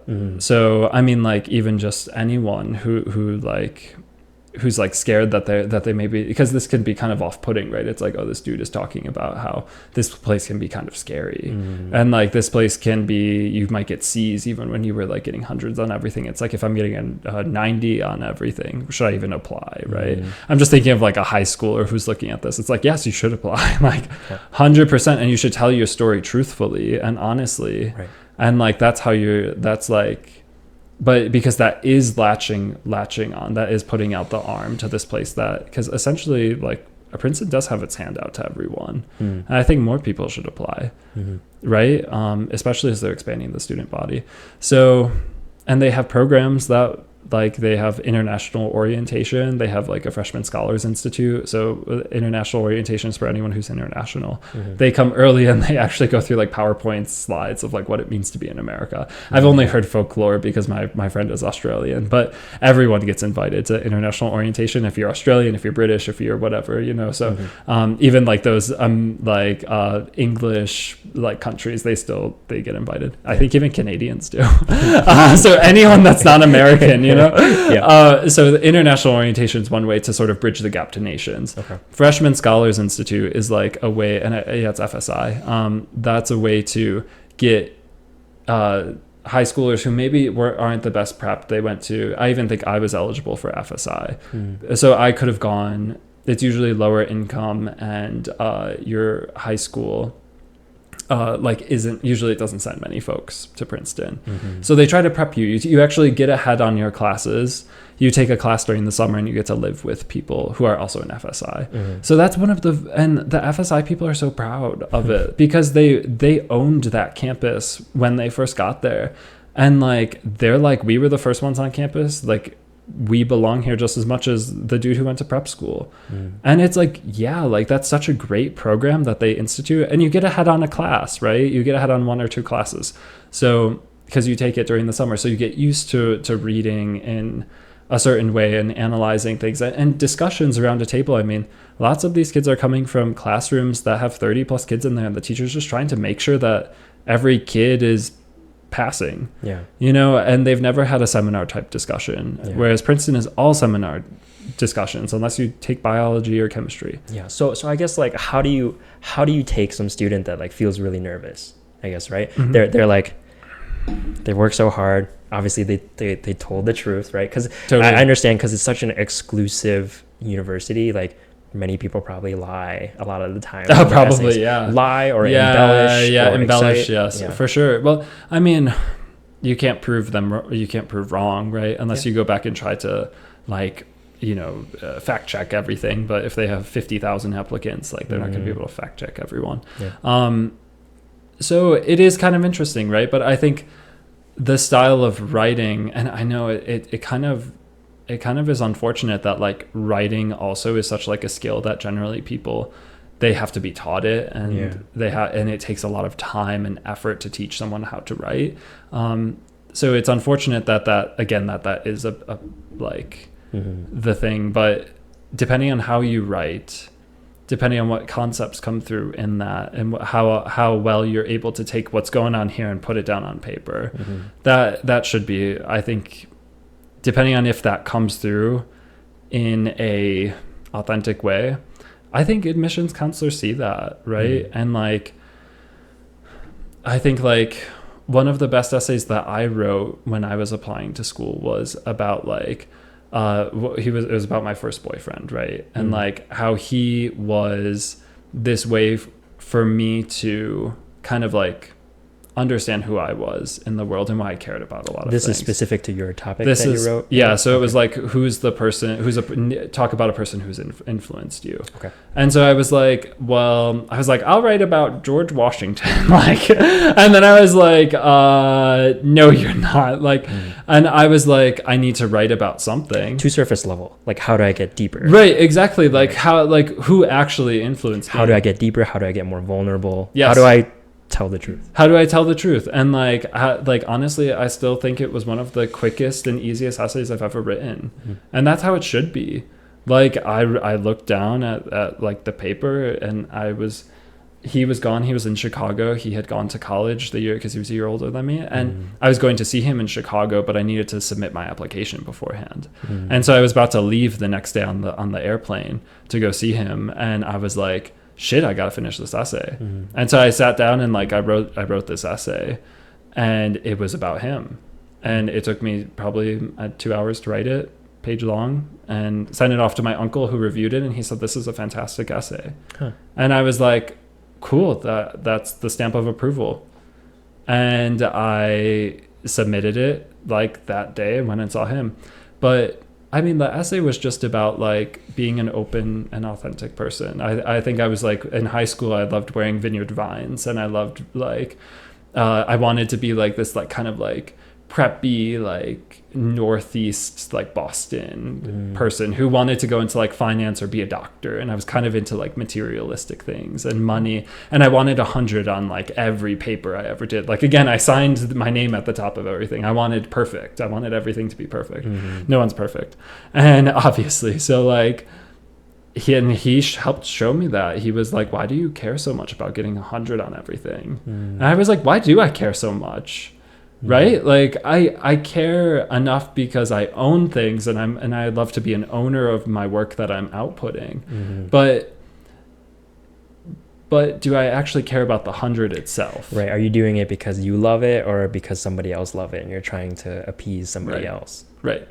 And so is that what's authenticity, right? And like, I mean, I still, again, I graduated at like the top of my class, but from that point forward, it wasn't like I'm in competition to get like 100 on everything so I can beat other people. It's like I actually just want to learn. Yeah. I just want other people to learn too. That's how humans inspire one another. Going down that route can be very vain. Yeah. I think like if you keep doing that and maybe you get it.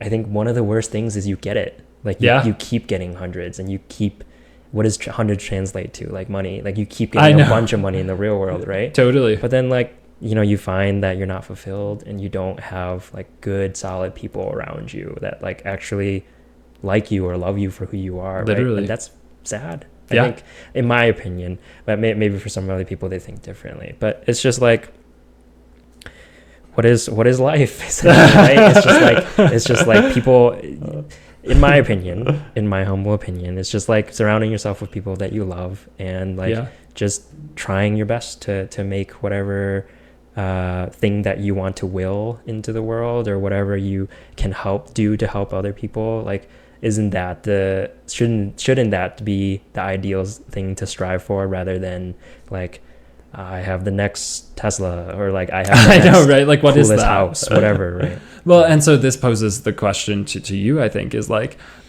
it seems like you're interested in a lot of different things. You went from like working and being an engineer to now working at like administrative like an administrative position in like a nursing home, right? And then and I could be getting like this like a little bit wrong, but that's a career shift, right? That's like that's a new opportunity. That's something that's going to teach you different things and lead you down a different path. And but you also decided to start this podcast, right? And like so you're taking kind of like you've done like you're taking risks, you're doing things, right? So like you're not just going down a traditional path and like you're actually seeking meaning from things. It seems like, or trying to learn something new or be inspired by something new, right? So like, I don't know, has anyone asked you why you started the podcast? No, that's a good question. And I think it is to bring people that otherwise may not meet or have such a like deep enough conversation with somebody, because like you're at a party and you only have like 10 minutes to shoot your shot and something more meaningful, and I get to learn from people. Totally. And just an opportunity to see a perspective that's outside of my own. Yeah, definitely. And like every person, it's one of the things that and I told you this when we took like a break, right? But like it's really how well you listen to other people, right? And like hear them out, and it's sometimes hard to listen to people, number one. Number two, it's interesting how deeply you can get to know someone when you listen to them. So that barrier of number one, if you can get past it, you can really get to number two, right? Like how long have we been talking? A long time. I'm not quite sure. So yeah, it is kind of interesting, right? Like how and like you could bring in anyone, and what are they going to talk about? You don't know. So it's inspirational. Yeah. And sort of like touching back on like the access and like the doing right, trying your best to do right, and like including people and being diverse. I was watching actually Becoming, right? By Michelle Obama. Let's get it. And just like her time and her experience at Princeton is like, bittersweet, good and bad type, right? Where it's like, obviously you understand you're at like one of the most resourced institutions and you have access to all that. Yeah. But also like in that time where diversity wasn't such a big deal, essentially. Yeah. Like she was outcasted. Yeah. And like one of the experiences was like, okay, I'm a black woman. Yep. And I'm in this dormitory with some new girl that I'm with here that I got assigned with. And then their mom says, no, you have to go. Like they tell their daughter, you have to go because like she's dangerous. Yeah. Like this black woman is potentially threatening and dangerous to her like perfect daughter, right? It's like that is a shocking, ideal that I don't think like if that happened today, right, it would be all over. Yeah, sure, totally. Right. Yeah, and like something that's interesting about that is like as humans we take up space. You take up space right there, I take up space, we're in this room, right? For someone's own body, the thought of them taking up space is somehow disturbing is tragic, because like I want to take up more space, like, and you feel cramped when you're in the city and because everyone's taking up space, but it's like you kind of feel like you can stand off to people. It's like, I'm taking up this space, right? But how diminished for someone to feel that the space that they're taking, that them taking up that space, it would be better if that space was actually not if it was void. And I think that's just like, I've never felt that. When I do feel that way, because I guess you feel it in like certain situations where someone doesn't want you to be in the room or something like that, I think that's one of the worst feelings as a human. Right? The inability to take up the space that you're occupying right now. And it's not explicit. They don't like, sometimes it's even harder, right? Because it's not explicit. They tell you to like get out, right? It's just like this eerie, looming, implicit feeling that like you're not wanted. Yes. And that's what like, you know, African Americans were facing. Yeah, totally. Like, a couple decades ago, right? It's like, it's very difficult. Right. And where could she take up space on campus? She talks about in her book, right? She says so the Carly Field Center is like the Center for Diversity and Equality on our campus. It used to be of a different name when she was there, but she was like, now it's called the Carly Field Center. But before it was, I forget what she had said, because she went there in the 70s, right? So it's changed. I think it was 70s. And so she could take up space there, but she didn't join an eating club. So we're talking about eating clubs earlier. Michelle Obama wasn't in one. You know, so she didn't feel like there was one that fit her.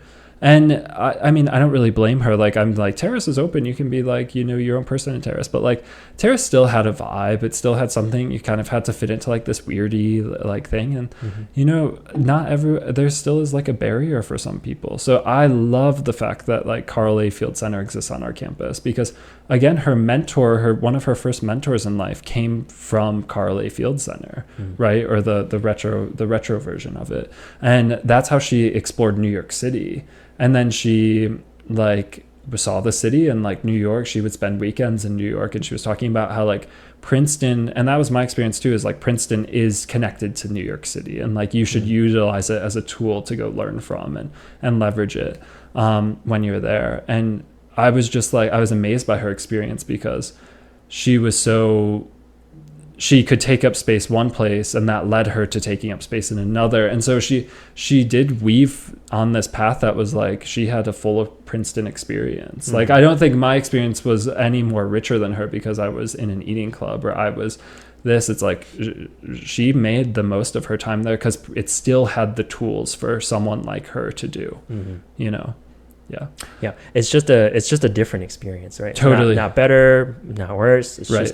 just different and subjective, right? And that's what makes it so hard too, right? Because it's not objective. Like, it's not easy to measure. It's very difficult to measure because it's your own thoughts and feelings and battles from what because it's just like her family wanted better for her, and it's just like she's kind of got that chip on her shoulder, and it's like, okay, I need to do. And like, I think her brother also went. Her brother went there, right? So it's like, there's a lot of chips on her shoulder, right? And there's a lot of things against her, essentially. Totally. Maybe she thinks that America was against her as well, right, as a whole. And so, like, you know, that's a driver for people to do great things. Totally. But also, like, as we can see today, like, it's a driver for people to be just depressed as well, right? And like completely sad and not do anything with their lives. And it's just like, how do you toe the line, and like, how do you make it productive? Yeah, totally. And I think that is, if you, again, we were talking about sort of like priorities in life, right, earlier, and I was like, work should be 4 or 5, whatever. But it shouldn't be 7 or 8. So I'm like, again, like, it's like you balancing the line of like, if you don't like certain things that are going on in your life, like, kind of take control of like what you can control, because you can't control a lot of things, and like try to make the most, or just check in with yourself and be like, do I like what I'm doing? I find it interesting, the Becoming and Michelle Obama, like her university experiences, right? Because she talks about Princeton at length in her book.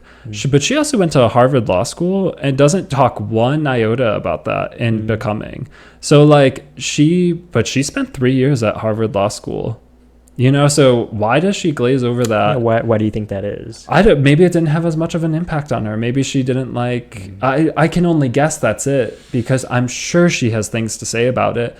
but perhaps like Princeton really was this foundational place. Like if I was to write a book right now, a significant portion of it would be about my experiences at Princeton, the people I met and whatnot. Maybe as you get older, your second time going to college isn't as foundational. So perhaps that could be it, right? It also could be more foundational. Maybe for her it wasn't. So I don't really know, but I do find that interesting. And I think that's one thing that like I really took away from like her like her like life story, because she kind of draws it out from her as a little girl to her being like you know, like married to Barack and then like first lady. So but there's a gap. There's a 3-year gap in her story, and I'm like, what happened? I don't know. So yeah. But in order to just continuously build, you need to always just make sure your priorities are in a line and you feel good doing what you're doing. Yeah, I resonate with her a good bit, actually, because like I don't think I got the brunt of, you know, the negativity as much as she did, but I think just like being different and like being in a city where like I was a minority, and that does stand out very much. Yeah. So is like, oh, okay, like I realize like people are accepting me or not accepting me for things that I can't control. Yes. Yeah. Right. Yeah. Like skin color, culture, background, parents, work, whatever they do for work, like socioeconomically. It's like I realized I didn't have as many things as the peers around me, but I think like honestly that like that chip on your shoulder is helpful.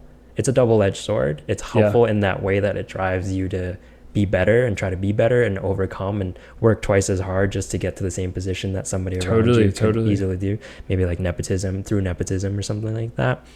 But again, it's a double-edged sword. I'm like, oh man, like why do I not fit in? Right? Why do these people not accept me for who I am just because of something that I do or something I say or something that I have in me innately, right? Sure. And it's like, yeah, it's good and bad. So like that's why I sort of resonate with people that are just like underdog and they're like underserved, underprivileged. Yeah. And like, again, if we were to like compare it to like the Olympics, right? Again, right. It's like that country that maybe doesn't have all the gold medals. And so, but we need to maybe, I don't know there, if I was to say like the Olympics, you should watch it for that reason. Right. But, I don't know, was there anything in your experience like that specifically, like, if you're listening to the book or reading it, like that you were like, yeah, I felt that. Interesting. I think motherhood was something that's like, you know, can be glanced over a lot of times by people. It's just like, no, motherhood is not bringing real capital GDP into a nation, like in terms of like just financial value. Sure. But it's a ton of work. It is a crazy amount of work. To raise children and like to influence them correctly and like to teach them well, to be just like a good, kind human. Right? Yeah. And so like that I think I found overrated or underrated rather, because it's just like I understand like what my mom went through to get here and like the difficulties that she had. Yeah. And it's just like, no, she's not perhaps like contributing like the maximal amount that she can financially, but it's just like the mountain of work that is like raising kids is something that people don't talk about too much. And I think other than that, like just being different and being an outsider looking in for a lot of times, I think those things really resonated with me from the story from Michelle. Yeah, totally. And it can make you appreciate your mom's sacrifices so much more. And when you realize that for the first time and you realize the sacrifices that other people make for you, sometimes it can be a little scary to accept that, right? It's like, do I owe this person? Like, do I,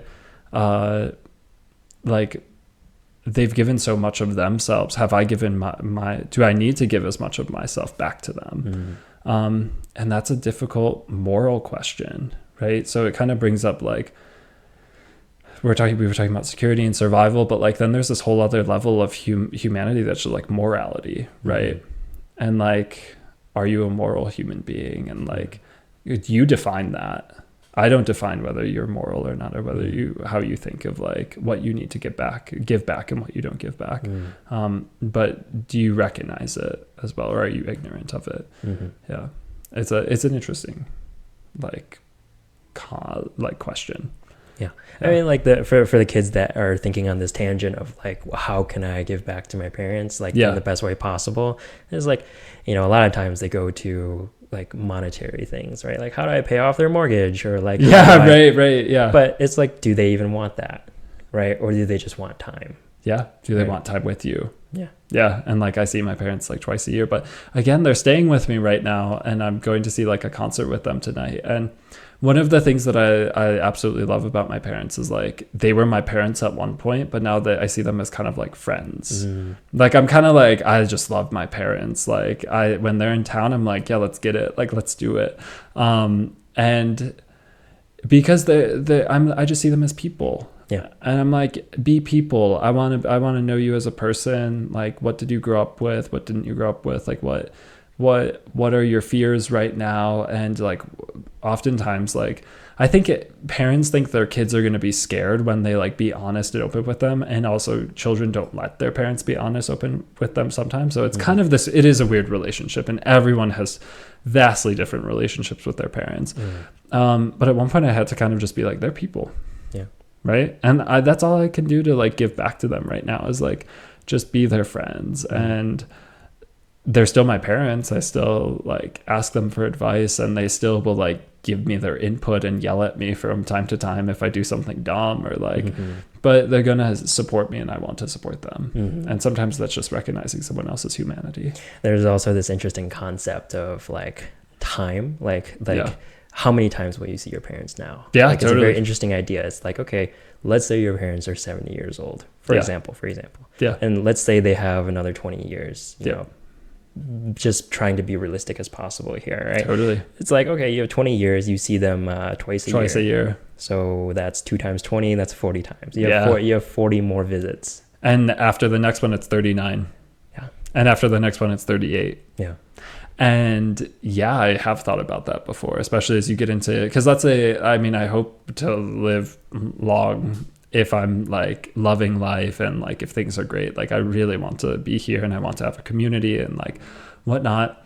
But even so, that's like, I've seen my parents twice this year. I've seen them 3 times. I'll probably see them 3 or 4 times like this whole year, right, in the year 2023. So if I live like, okay, let's say 50 more years, right? I lived to like almost 80. Then 50 more years, just for simple math, times 3 is 150. It's like, shit. Yeah. It's like, what do you mean I'm not going to see my parents 1,000 more times in my lifetime? Yeah. Like, whoa. It's like, should I go move in with mom and dad? So I see them every day.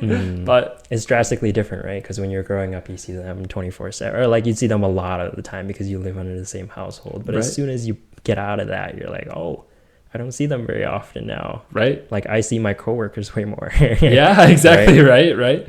So is it, do your parents want to see you every day though? Exactly. That's another point. It's like, maybe they have an understanding that like you're out of the house, and like they did their job, and like they understand that you have a life too. And they want you to achieve things, right? Like, your achievements are your parents' achievements. I really believe, and my mom says that too. It's like, me getting into Princeton, that's an achievement on her. That's an achievement on my dad. Like, and I want to share that with them. That's why, like, I'm not like, this is my possessive. It's like, no, like, I mean, grandma, you had you were part of me getting here. Like, my nanny, like, or not nanny, but like the person that babysat me when I was like a kid, and like, my mom would drop me off at her house, and she kind of like, she'd let me watch SpongeBob and stuff like that.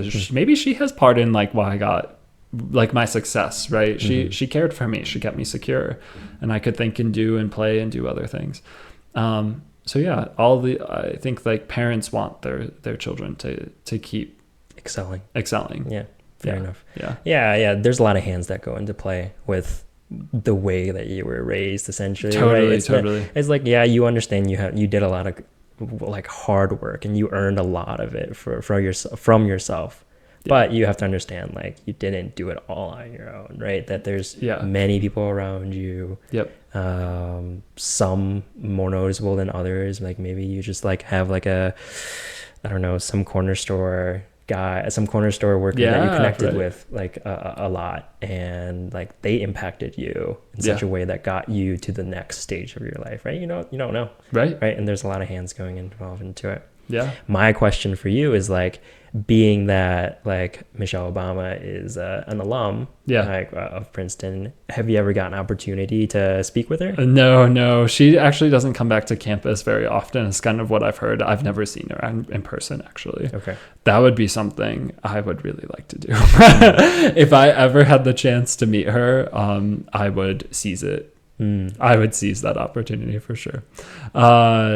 She's honestly, I think she's like a huge role model to me for ever since I read Becoming. Like, and so it is funny because I never had an answer to like, who would you sit down with and like have a meal with if you could choose. I would be like, oh, maybe like some dead dude, or like I would be like, I don't know. I never had an answer, but then I started saying Kanye West at one point, which I was like, why? It's probably because I was like listening to him. Then he got pretty problematic, and also I like just thought wasn't a good person anymore. But there was a time, and then now I'm like, no, but I think Michelle Obama would like. I think it would just be really interesting to pose like 3 questions to her. I'm not sure what those would be, but yeah.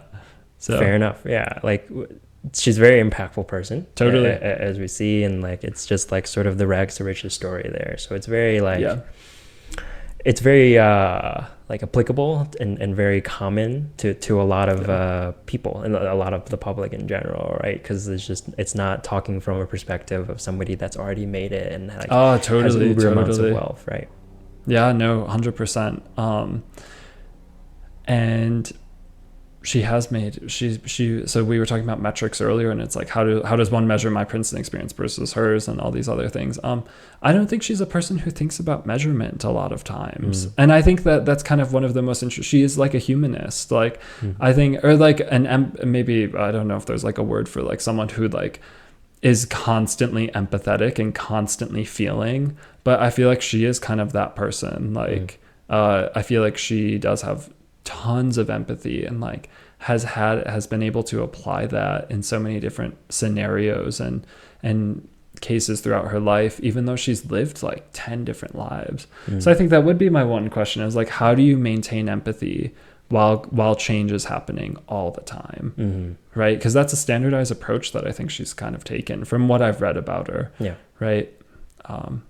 So yeah, and I strive just to be my empathetic self. I want other people to be empathetic and authentic, and because that's the only way that like you feel good about your day to day. And like we're talking about like just even the amount of times that you have left with your parents. Like I got in a bike crash like a month and a half ago, and like still have like like some like I have all new skin, like I had stitches here and I'm looking fine, like you can't really notice it, but like I crashed going 30 miles an hour and I was like, I could have died, and like, so I hope I see my parents at least 150 more times, because like, shit, if I die tomorrow, I'm not gonna like, I'll see them one last time, right? But if tonight's the last time I see them, which I hope it's not, but like I want to make it the best. I want to go to bed tonight and like be like, I had fun with them, and I was able to just like be my authentic self all the time.